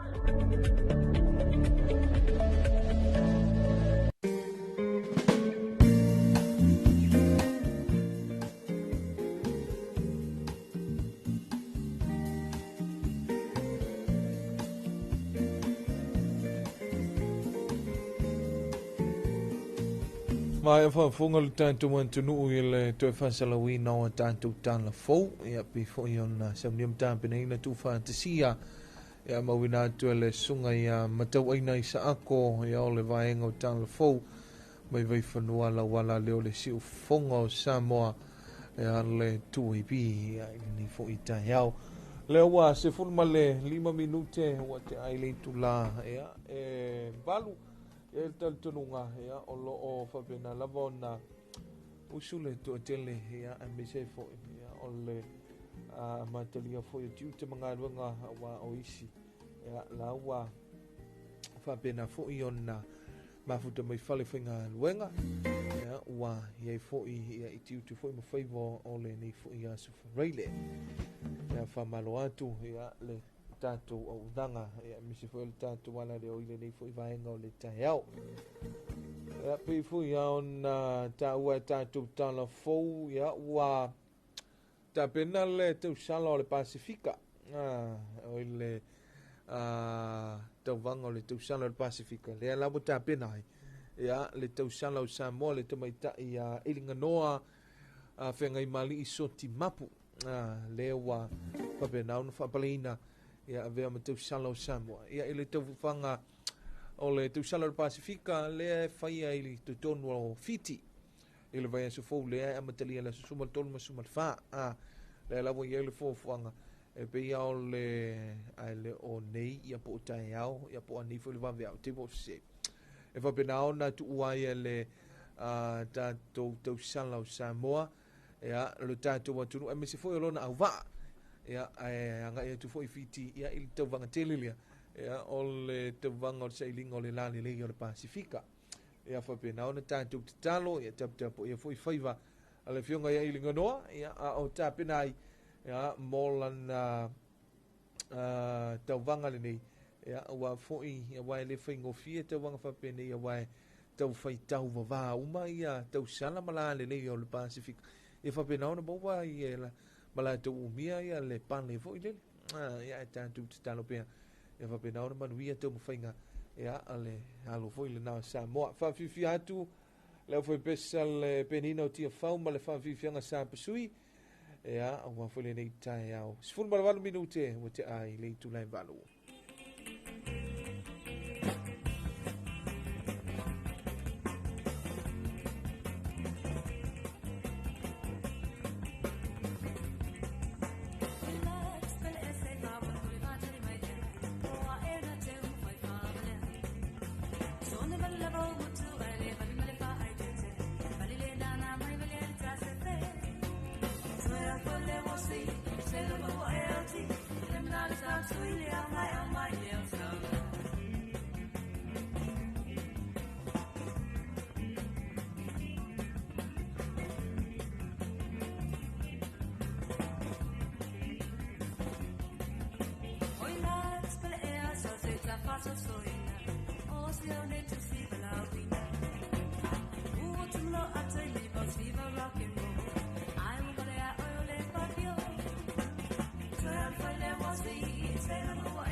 O le whawhiwhianga nā mai leo whai pesa le penino tia whauma le pesa le sapasui. Ia,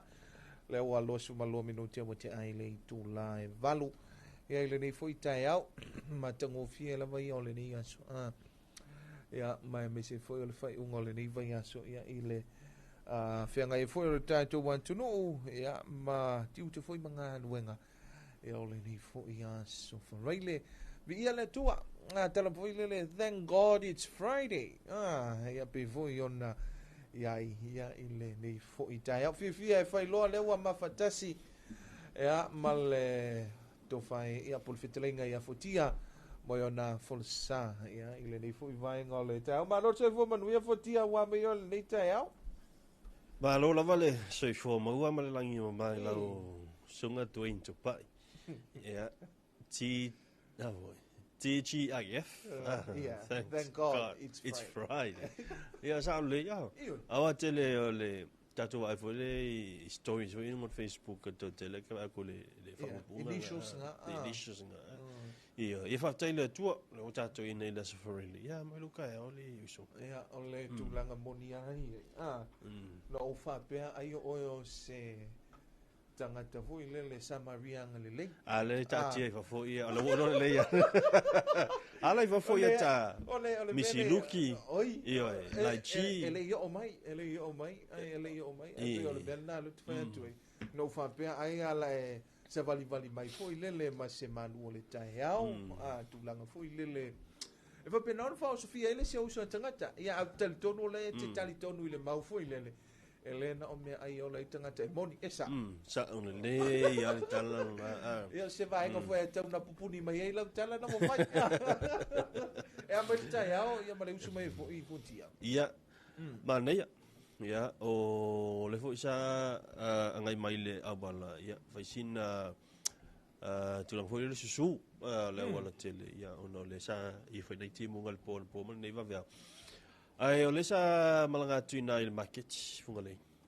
Stay mi o lomba. Ia on tuina to le o le tato li potina o tato market. Ai faisina tele le mata. O kasi tele le mata. Talo. Ia o le ufi palai ni kini palai mao. Ia o le tele foi la le fai.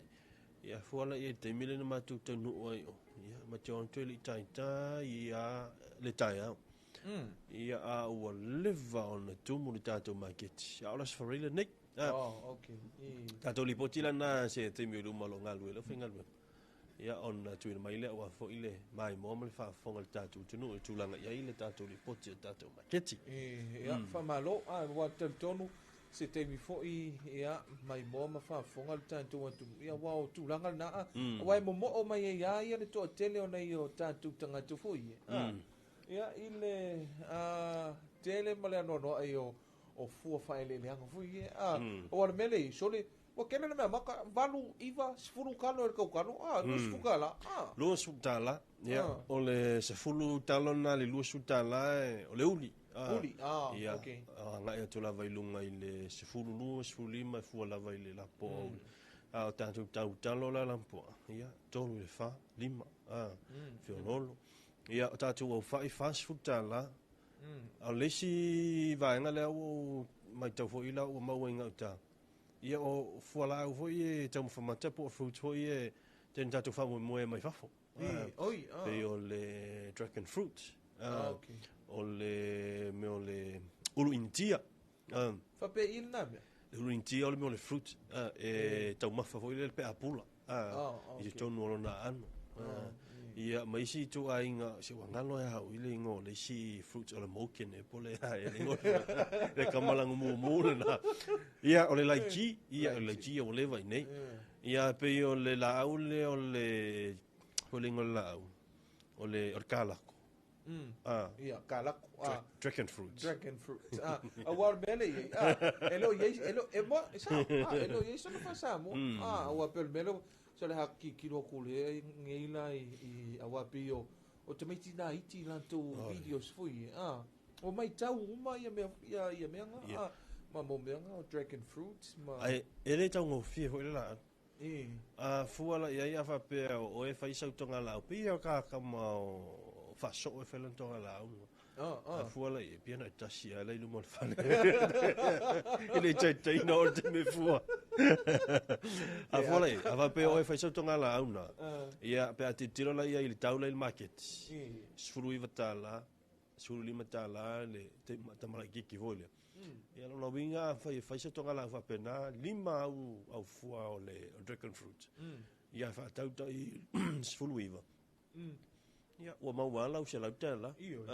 o mena a fuling o le winga vele la kala menga ya mui el foi fa ko e o lo o me ai e kasia e male si foi me o ngai o le boss o ia le manager o ngai o CEO e puleanga ia pe sick leave pe acorda ia su sick leave pule foi ngai ia pe annual leave o uma mau leave le ia ke le o la na o lo lu I vai nga de o le me foi le fai fatanga tupa e mawaile le upu foi le Montesquieu awa fai ole to fai fanto an o le temi sele ai harvest ia o le temi mai tu le market ia o la we alwa to e fata watu o le temi foi la mo mele tupe tu sa I uma to finga ia accountant ko su e ngai ko fai ngai ana tupe mo me va pena ko o kika ele leia la o kika ngai ele anga le o kika ele si va ele o palengi nga o ilo ngai nga ale si talo no fo I mene yo fo fa tong le fa tawi e ile te mi fo le kelwa ku la o le fa tawi so le tau o tau ia alo le mai no fo mai mafu fau tanga te le o mai no mai fa tau ia ka mo foi le sana no fo fale tu ia ai na e mal fai was to ina o mai lo tu sala o mai la wa nga si ia mai lo tu lunga tau le o atu lo i o le fale istama i tupe ale ole a mau e sisto ina le na fa tau na le na lu e fa ngota ia ai o le tūlanga lena pe ona silfia o tātou tunu ia tūlanga fo i olo iai ia le tātou maketi ia ma tūlanga fo i olo iai ia le au fai faiva ia le au fai whantoanga ia o manatua i le au te whiwhia i le fo i le tāna lea le se si lo matua fo i lea na alua tu e whanno i le manu o le whiwhia lea sa e te lea ina whaunga le manu o le whiwhia au se tu lo solo whanua e whaunga i whiau la tu ai e te lea lau te e whaunga la e afo e le au lotu i le manu o le whiwhia au le a whai e mai se uta popo i ngau tafa pena lava a ia la lo matua le au lotu e pe mo wha moe tasi ai le manu si to e whiwhia au le ia o le siaso le si mai ia le tau popo tamaiti le ngau te mai ai le a venga talo tamaiti tangata o lo le siaso whangu whiwhia ia o le mali fai mamionga a so uma ai leia masana talo po isana se mea tau ia fai lo whiwhia au le tonu o le alu ina noa lana solo whanua le se pito lona o lana whale i le pā o le pito lana e o so mai lilo matua ia e o so mai lilo matua e uma ko e uma ai tangi tu lo male solo whanua alua tu lo whiwhia lau solo whanua lau manu sei ave mai le tala whiwhia e tala whiwhia ia vai ua le tonu le man ia alo manu ia na pe se tu lo va na pe na nafi mentola le na sa la tangi tu solo fanua e mal tala lo matua oi ana ngo sa le tangi mai tu o le mai lo mal tala vi fa lu va iri tina oi sa te fa longa vi fa te fa longa solo fanua malo mane e tu langa na pe foi wa ia tato sol fonua te mil nei me a fotia o tato sol fonua ia wo ma pe le pop te me wati le wa a fotonu le tu la valu tali tonu ia mai al fa fianga nei ia tonu mai ia le vaenga o le agriculture store ia wa foi ia la to wa fa na wiloa ia me se foi ia o tanto proclame ia ile nei foi vaenga o le tai au fa tu fetu lima ma le pese o le musica mali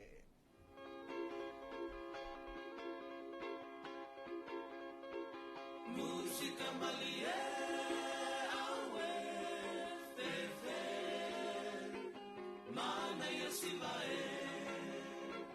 Musica mali awe fefe se mayona tene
soina. O fea ai usu po ia. Ke o te alua tupo le asi la me ta pisa mai ngā tai le whare komiti. Whalongo le vaenga lua polo kikian malu. La foi wako e kumkumu e ngā kai. Mana te le ala. Awano le leia le si taru sanga ia i mosi masini fo i le vidi ai la au. Te lo se whalo lolo mau i masini ia. Ui papa, ke haru sa o alai vai tele. Ili whalo loa mo whatoanga. Te mawai masini le lei, masini anga ta o oi e kuai. Tai te le lava. O te alua tu lai le whare komiti taru sanga ia. O ti e lo le i vai tele se i mata i e masini.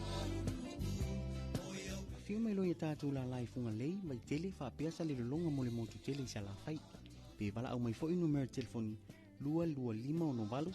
251 o whapeasa le longa i le 5-3-1. Pe asi fo i lunga o penga ta whailangi i le mātou Facebook page. Samoa Agriculture Store Company Limited. Samoa Agriculture Store, helping you grow.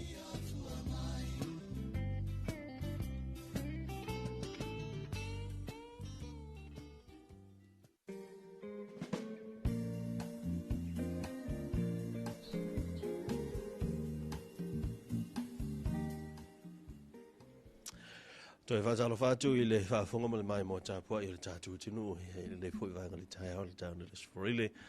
au whaafonga mai mo mai tātu whaasalunga masani le lua api si ufonga Samoa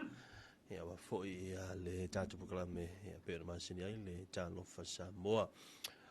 o le foi ua maua vanoa e whatasima Iesu i o le tātu whalaloa whaatoanga i ngā tau i tele ia me se foi o ona lalai funga lei masali lunga ia le uso ia sonke ia i lo i tu tau ia me se foi ia no uso ia creek ia i le pito atu na yuta ia le ua faiona matou fatasi atu le tatu potu fasere lau le tuepi talo flava uso malo se fo mo ia nei tao lua lau fonga pia ma lua au le lei ia langi matafi tatu tau fai fatalo fa le sofo man malo tatu tau sili ia ole ona le malo si mo lava ia wana le se nol puipuina ma le na ve'enga tātou tile penei ia e whaftai fo i o tātou maua se whisila whainga manuia ia o mwhaiono tātou whisila whaini lomonu ai lo tuanu ia e o whalofam whatalo whatu tātou porkalame ia le whaopoponga lawa ia porkalame whatasi ma le whainga paanga tātou wala whaasala lau nei o le si ufufonga o Samoa ia por tu e pi wailongai ili tala whaasoro pito so tātou atunu ia o le ala leolo au maia ia le tele o atoanga ia ofisili ma mea lo tutu o lo o tau mawhai atunu e tutu leo pū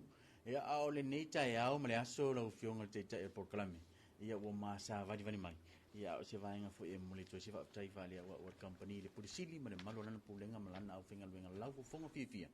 ia e whawhitai atu ale tātou whalau lo mawai tātou back to work ia i le tele o na i o tātou o loa ia na whaaluina na fo ia whalau loa ia e le whapitau ngā fofo i le se whamatalanga ia i lātou e li o mai po i lātou nao mai e tutusa pau umalawa ia le silisili al purisili ma le Malur Company ia i tangata o se tātou watino o tulanga o whenga whataunga ia ua lātou lolofi matu wātu ia mai lava le o loa le titi se i pa ia se o loa tele Malur Company ia whawhitai tua i mo le whaaluina se le malou tali tonuina o loa ua au mai le whalalofa tuanga. Whatalofa tūro sunga ia mare maro tātou ofisa ia le nei tai au mātanga o fia ia e ui lawa ia e leanga le tau ia o loo wa ia le maru pui o soifua mle ola ia ona o le alofa tūloa ina lo tātou ta mawhalangi o mwhai on tātou penei good morning Samoa malo le Samoa ia lau sunga creek ia ai wa atiri au lei le nei ponto ile au lei o lo sei ia ai le se ku ia le la foto ia so ke matatu ia le lo vaenga ia se failo ni so vaenga tau sit fiel tatu tino ia tomato na o mona fora ta lofa ia le so ia great ia mo pa ia male malo so tatu tino lo fa peon fa fon mai no tatu pokalame TV9 ia le ngat foi le ia o lungo tatu Facebook page ia so se lava se vaenga ia man tu o le tatu fa lo fa to ia au na mo ia i so o se fa to anga lava ia man tu tatu pokalame version te sa tatu anga e le tatu fa pito se tami mulmulian ia tatu to anga i le tatu fa pito ia o lo fa nga solo tami ia mo tatu fa mat ia ngata ta o lava i fa mat ia a taimine ia mo foi lava no au fai fa to anga ia e awale whaatauina ia o tātou olo ia lo whanga solo tātou whapito lo o tātou iai pēle tau timunga ia o mai tau atu fo i le afo i le tātou whaasalaunga mai o le tātou afo so i fo maroloina ia o tau ane o le nam pei fo o na sisi e maro tātou atu nu ia e le pō mala e le tau longolongo atu pēo le whaarolo o whaato ang ia o lo maua i o tātou waila au e whaatama ia i o tātou ia namu awane i ngalo sau aikon ai ngata fo ilia ia o sau kloa taimia ni e te whangai nai ia na ia tātou namu i o tātou maota malawa o le tātou aikon e ono suma lua te sima 5 mililita ai ono lita valu i le se fulu lita o le vai e te sui ina ai ona sa eu whaatau lia ona whanga i lo la ia lia o lo maota e to tonu mafafo e mantua tātou waila au leo le aikon e le mawhai ona e whangaina pe apalaina a olo o iaini tangata ia po o tātou whanau foi i le vaenga o le awhapea ona whangaina i le tātou aikon ana ngata foi lia ia pe mai a foi le wha lima i tūla ia whato am whaile ona no foi ia pe whatangaina ia tātou i tonu o vaenga o lo whapea apala ia tātou waila au le tātou aikon Wala whainta pe e li loi, whainta ta pe le monga monga, whainta pe e le ato loa. I o tātou waila auni, ia ai mesi ala li loi, ia male nam. Pe o inseti whaana fuai i tono tātou maota mo tātou lao. Ia lo whaapea ona tuina atu fo i le tātou whale o lo whatoanga. Ia wa fo le pui puina, ia o tātou wainga, ia long whanau. Ia wa o lo o pesi fo wha ama i netei. Ia ngata foi leo tātou kloa, ia o tātou kloa whai sina mā losi o tātou kloa, tā taimi e whaonga ina le kloa e le mana o miesi sim whai ona iai ili no fuanga whaapea ona apala ina le tātou waila au le kloa, ia o tātou mahota malau ona whai si mā losi o tātou waila au ne, ma e tape e i fo i e tātou wafo, e le tātou kloa ne, ia inseti fo i pe on tō malau lau ina atu, e ngata foi lea, o le o naonga, ia o le tātou waila au nei, ia ona pipi i o tātou maota malau, ia awa fota peina, awa o le taimi e pāsia e se loi, ia po se monga monga, po se ato loa le vaenga o umona whangaina lo maota malau, i le kloa, ma le aikon, ia e alua ni niva, ma pe ato aila. Pe o tūlangana ia le whamanato le wharalo whatoanga, ia le pa ia male malo so tātou watunu, ia i le vaitau nei, vaitau le namu, ia ma le vaitau le loi. Ia wane ngalo whatau ina stato waila auna e pui mai ai ia o tātou ainga alun whanau ia mato e pese fo i le tenki fiva lo fe ave ina le namu ia pe o tūlanga na whamanato le malo tātou atunu ia o lo ia nei teim ia e tonu fo e whalo lo whatoang ia ma tele manua e niso tātou oro malo kaptai soke tu sai ma le fo vanga tau i o whaamnino wa sifi el tātou tunu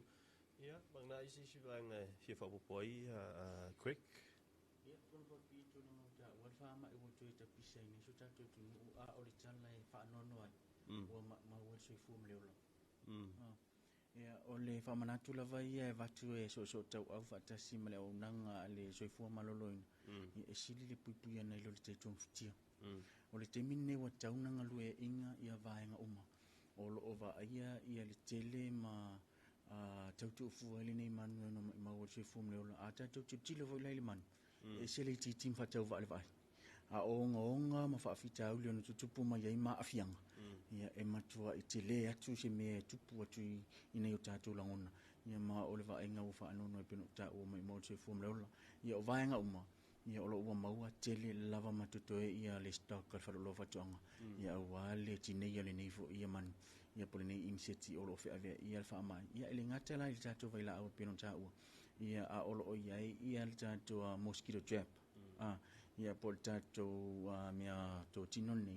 ia e pe o se vai nga fo ile mai le namu pe attractive ngali namu yai o lo ia mal tato vai la au refill o le intukia ia fa nga ina mo fe ngol tato ne ia e o fanga ia ile namu ia ma pepe to tono ne vai la au ia e wala watu so tato watu o lo termine ina ia e mfaiona e asia fa tataloni so vaenga tele manona i vaenga uma ua ia le pui na le soifua mleola ia le ngata ile o le ola malolo ina so tatou tunu ia a o tapisa ila le tele le faamati a na yo tatou falolo tono Samoa ia o le ai ama mea pena ia au tapena fu le falolo fatoanga i vaenga mo asia singa fu ila le faamati a mama te ia lua tatou tolu supaseni lua tatou lua supaseni lo faaluna teminik tapisa tatou karing tus mea fainga luenga ia mo le ngalua ina o tonga la awatina faamata ngofina luma mota tualawa po ta fa foi ia wasi singa ia komiti fa tina mata mai ta ia por awolum foi ia vaenga fa mati ole ia inga tatou fa lo fa una mata tatou percent tolu super percent to sia mala tu masani ile vaenga o le karing tus fa aluina lo se lau tala pesili atu i to tonu fa lo ile na o le vaenga o le karing tus tom failion e anga va tolu super percent to sia mala tu masani o le si vaenga mau follow o ia o tatou po steel post ono futu valu futu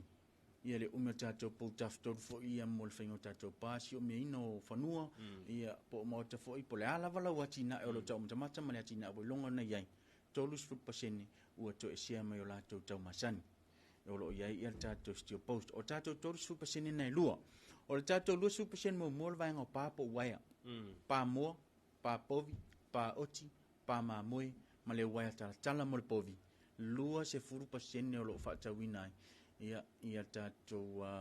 o loa ni tono falo fatoanga to sia mai o latou tau masani ona maua le famama venga mo ia tau lo faaluina tatou pa po waia lo fatauina le falo fatoanga ia o le sia tatou lua se furu paseni na lua o le vaenga tau masini so se masini lava amata ma le masini la titi pe o le ploua chainsaw o le moavao matulanga uma o le head trimmer ia e tau lava i le ride on track tau lo fatauina le falo fatoanga po le palau lua se furu paseni to sia mai o latou tau masani o lo fatauina ia tatou masini o le vilisi ma o le tatou power works machines la ia po tatou o lo ia le maa ia o lo fatauina mfaaluina i le lua se furu paseni to sia mai o latou tau masani o le talafifia anga va al mo tele sala fai anga va ala lai lua ne polu awa ua uma ona ilo fo ile vaenga uma tulanga tau sei o se tatou falo loa i to tonu le tau sanga lua o lo lima fitu su limba seni o le foi fatoanga mo tele sala fai ia o tasina o vaenga o titiro fo ile tatou company ia nga va ala va mo tele sala fai titi vaenga fe malanga inga mal tau mai mama la vai ne upolu ia e fai nga fa taunga ma me o mala fa pena ia i se temi o luma ia ona tatala le vaenga uma i tulanga tatou masini ma pa ma vaenga fa pena a o le vaenga ua failo mo le folasia le po ave am forsanga tatou por kalame ala i fa lauloa lua tatou tolu sul paseni fa luina fa lo fatuanga lua tatou lua sul paseni ia e mai tau atu ia o le a fia o tatou fa lo i tulanga uma i tapenanga mo le fa mati aua ia le fa mausali ia o atina uma ia matulanga uma mo asisinga tina matama ia mafana titilo vo ila tulanga wo tatou fa laulo anga va atama anga va atina anga va amalo mafana i fenga vaenga ngalue ina lo watina awa o manuia so sia mal tama ainga o lo yo tatou lima a o fa fitaudi pa ye pa palpala fa talale ia male no fo ia ule susu el fa malama ia mtitilo i uso tua oi tala fa toto ngalue ina fa no te fa fale malu mamot mana ia mai tau atu ma wharanga watu i le tātou whaapito leo a le whamati. Tōrus 40% leo le atu e sea mai i tau masani pe a whai te whaalura usele na selautala ia ngai lunga. O se whaamama venga tele lea ia mo leo whai whātoanga ia mai se lava. Ia o leo whai vaenga lea i Karentus. Hei tina ma tamaitai ia mai se fhoi. Ia o le fhoi o le amata le tātou poroketi fhoi le 2 miliona. Ia tala fe unga le wa te lo le ato tele le au fai tonga la au le le ai le na poroketi ia le uma wa ina fa ma venga mo fona fa vai ai o le ale umi o le tato fa la wilo le fa mo le Sokema Creek ia o le tato fa pito nei ia e ama le wa amataina pena amataina mai le so lua o February po le aso fua le i ton so tato tunu ai fa ama aina ia ile aso lua so marbat ia o le masina lava nei la so e fa mai ina tatou fa pito nei ai o manto fo tatou fa pito ile len fa nga solo ya Januar sa lua se fulu pasene ia le po pe a se futu Sefulu po. Ai a tolu se fulunga ilunga sa tolu 10%. Ile silsila ila ile le pulenga la ofenga luenga. E watu tanga te fa pe a me le fa pa u ilo tolu 10%.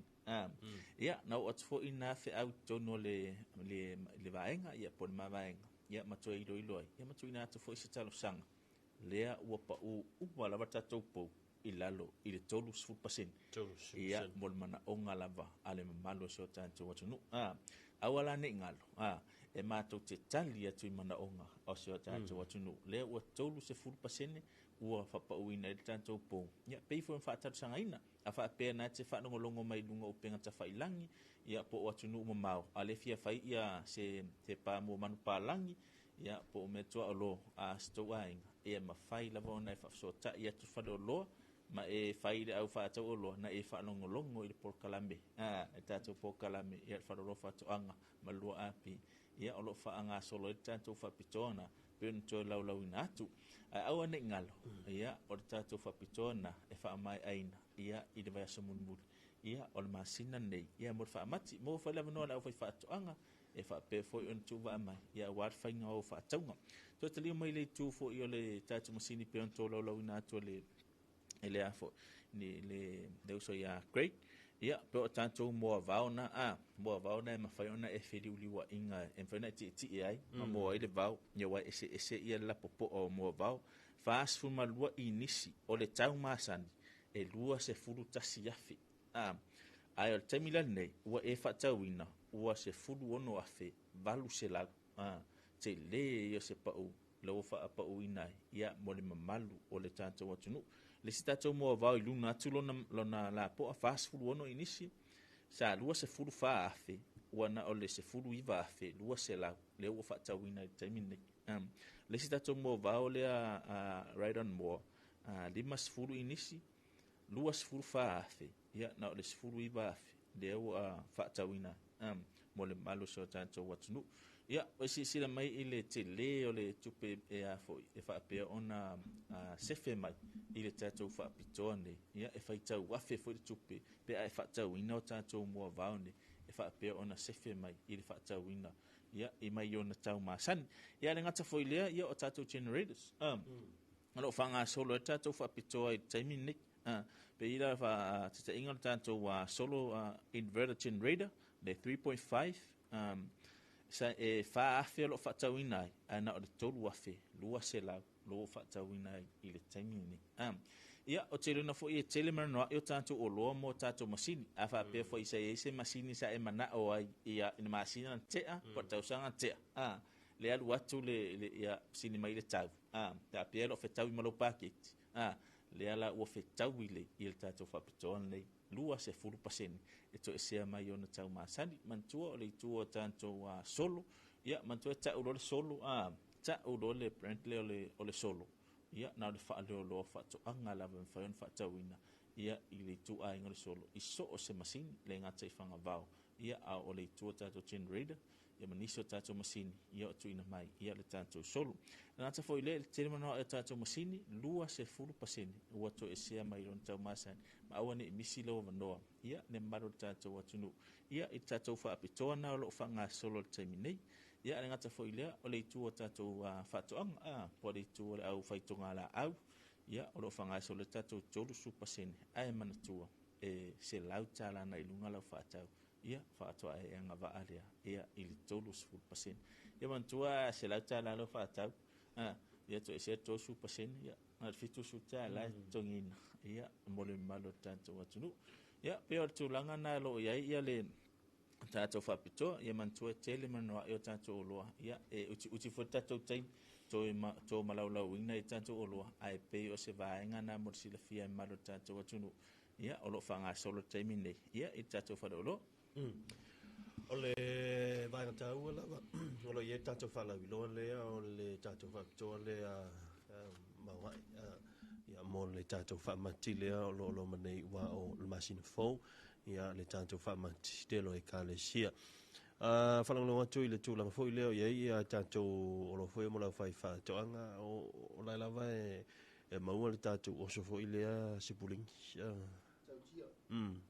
whakaungu aku le asorua si oka si puring. Ia ngā uma aku si oka i whaaluinga i le tātou whalauruanga lu back to work. Wa oso sa whaaluina i tātou whalauruanga whaatasi manwhitiri sel uwia. O le pōlenga sa iei ina ni i to tele lau tu wātu ai le lavasta. Ai le ai la, ele ai se mea whapena e tupu le whalauruanga whatuanga. Tele lavo tātou porkalami. Tele lava matutua sa palai e tali tuen mana o lau tele so tātou tunu oso si pulingi o le oso la poto wailonga ia mali oso au wale vai tamaina o wha desuckering tools just wow and wow le kaukia le kulanga le o ia whai ngai fi adopt lau whai ia le mo tātou oso ia tūlanga na mo le tele o tātou mea whainga luenga lau o iai ia a mata mai lava i le a mata ina o ngalue ina o le whanua wato whaina mo lau whaamiringa se ia o lava te mea best harvest o lo ua maua vaenga umai le whalolo o loa mo whatoanga ia au wale o la malolo ina o la wati nai ta ua te mo sola la usua tau vaenga masini o le upulai la atu tulo ina mai le tātou atu no te mine pe la vea atu i whaamtalanga tātou masini o le warranty ia o le warranty la tātou masini e fua i tu inga afianga wo o lau masini mai avatu whawhautuanga o le warranty se ia vanga nā ua leanga lava le masini ai le whaapea o le ita o i le ia mea whapena ina tanga o le whaaleanga lau masini e mana o le vea le warranty le ai o le masini e ala ona la vea i lalo le whaamalu a le warranty ua leanga lava le masini ai le whaapea o le misa o lua e whaaleanga le masini sa ule amai whaamai la vea le warranty le ai whaamoli o tūlanga na ia ua iai le whaamtalanga whole tu ina mai tātou warranty e anda i le vaenga le free service o le service fua ina o lau masini e la vea i le warranty se ia vanga nawa watu whatata noa whalofa toanga a fianga wo i lau masini o na matou tu ina tule pe fien tau sanga e ono entire o lau masini mo warranty e i loa le lei fo i le whale o loa mo whatoanga ia le a fianga wo o lau masini e i loa le le matou wa e whale anga inga masini po wale anga lava le masini a wau matou taitonu ina mau matou wiloa to inga mai e mamai e matou masini a wa iai fo i fuala au e whaaino e matou masini ne ia mawhai ona to e hio mai latou mai masa inona mau ai o winga lau tana e iloa lava le tau whenga luenga ia le masini ai alana mai a wakura le masini o langa wha mai o ele ai la a whape o wha mai e masini ele ai a mai al masini ia mole a wha mai e tatou masini ngai whenga tatou mata upu o funga lei ni asi le fionga ia poni ia po o le pule fo ina tatou whaloloa ia o al service ina tatou masini o le tatou lala au tui vai tele ia lo ia ele tatou suisinia ia le uso ia pop ia mo le whaingo nei vaenga ia ora mo tere salawhai asi le ali i la le leo whale tonu ia manan tama mastana whawai ia wale whaingo tātou masini o i la tau ia ua iai tō mai maanga whaafapitoa ia si teimi o i luma i ona whailo fo ila i la tau fo ia pito la au fo ila matau tia la usau ia ua ole nei tō mai e se fo ia le mea lo whata maa whalangi ua tuina mai ati la tau mo whaingo nei vaenga uma ia a ole tu e tau fia whailo na tātou aingaro ai tau malele mea tunu maalo ma whanau olo iai ai sa ilina manuia ia olo ia tātou au nangai lungo penga tawhailangi Samoa Market ia mali tātou au nangai nai manukau ia ole mysamoa.co ia o nisina o vaenga o lo mwentuina tu telo tātou whalau loa ma olo a wawhenga whatau ngā menua penga tawhailangi ai ngate lea o tātou Facebook page ia o lo tu ina tu ile atoanga ia o vaenga uma o lo mana o mie lau sosoani ia po se vaenga i to tono lo wati na lima tasi toru tasi ono mo le tātou lalai sale longa lua lima on fitu mo le vaenga i funga lei ma le lua lima ono vadu ia mo le lala au tu a whai o lo e fiu e fso tainei numero lo e ia isi ata tau a numero lo whaongaina o le lua o lima tasi ma le lua lima ono o ia o numero na e tarina tu ia e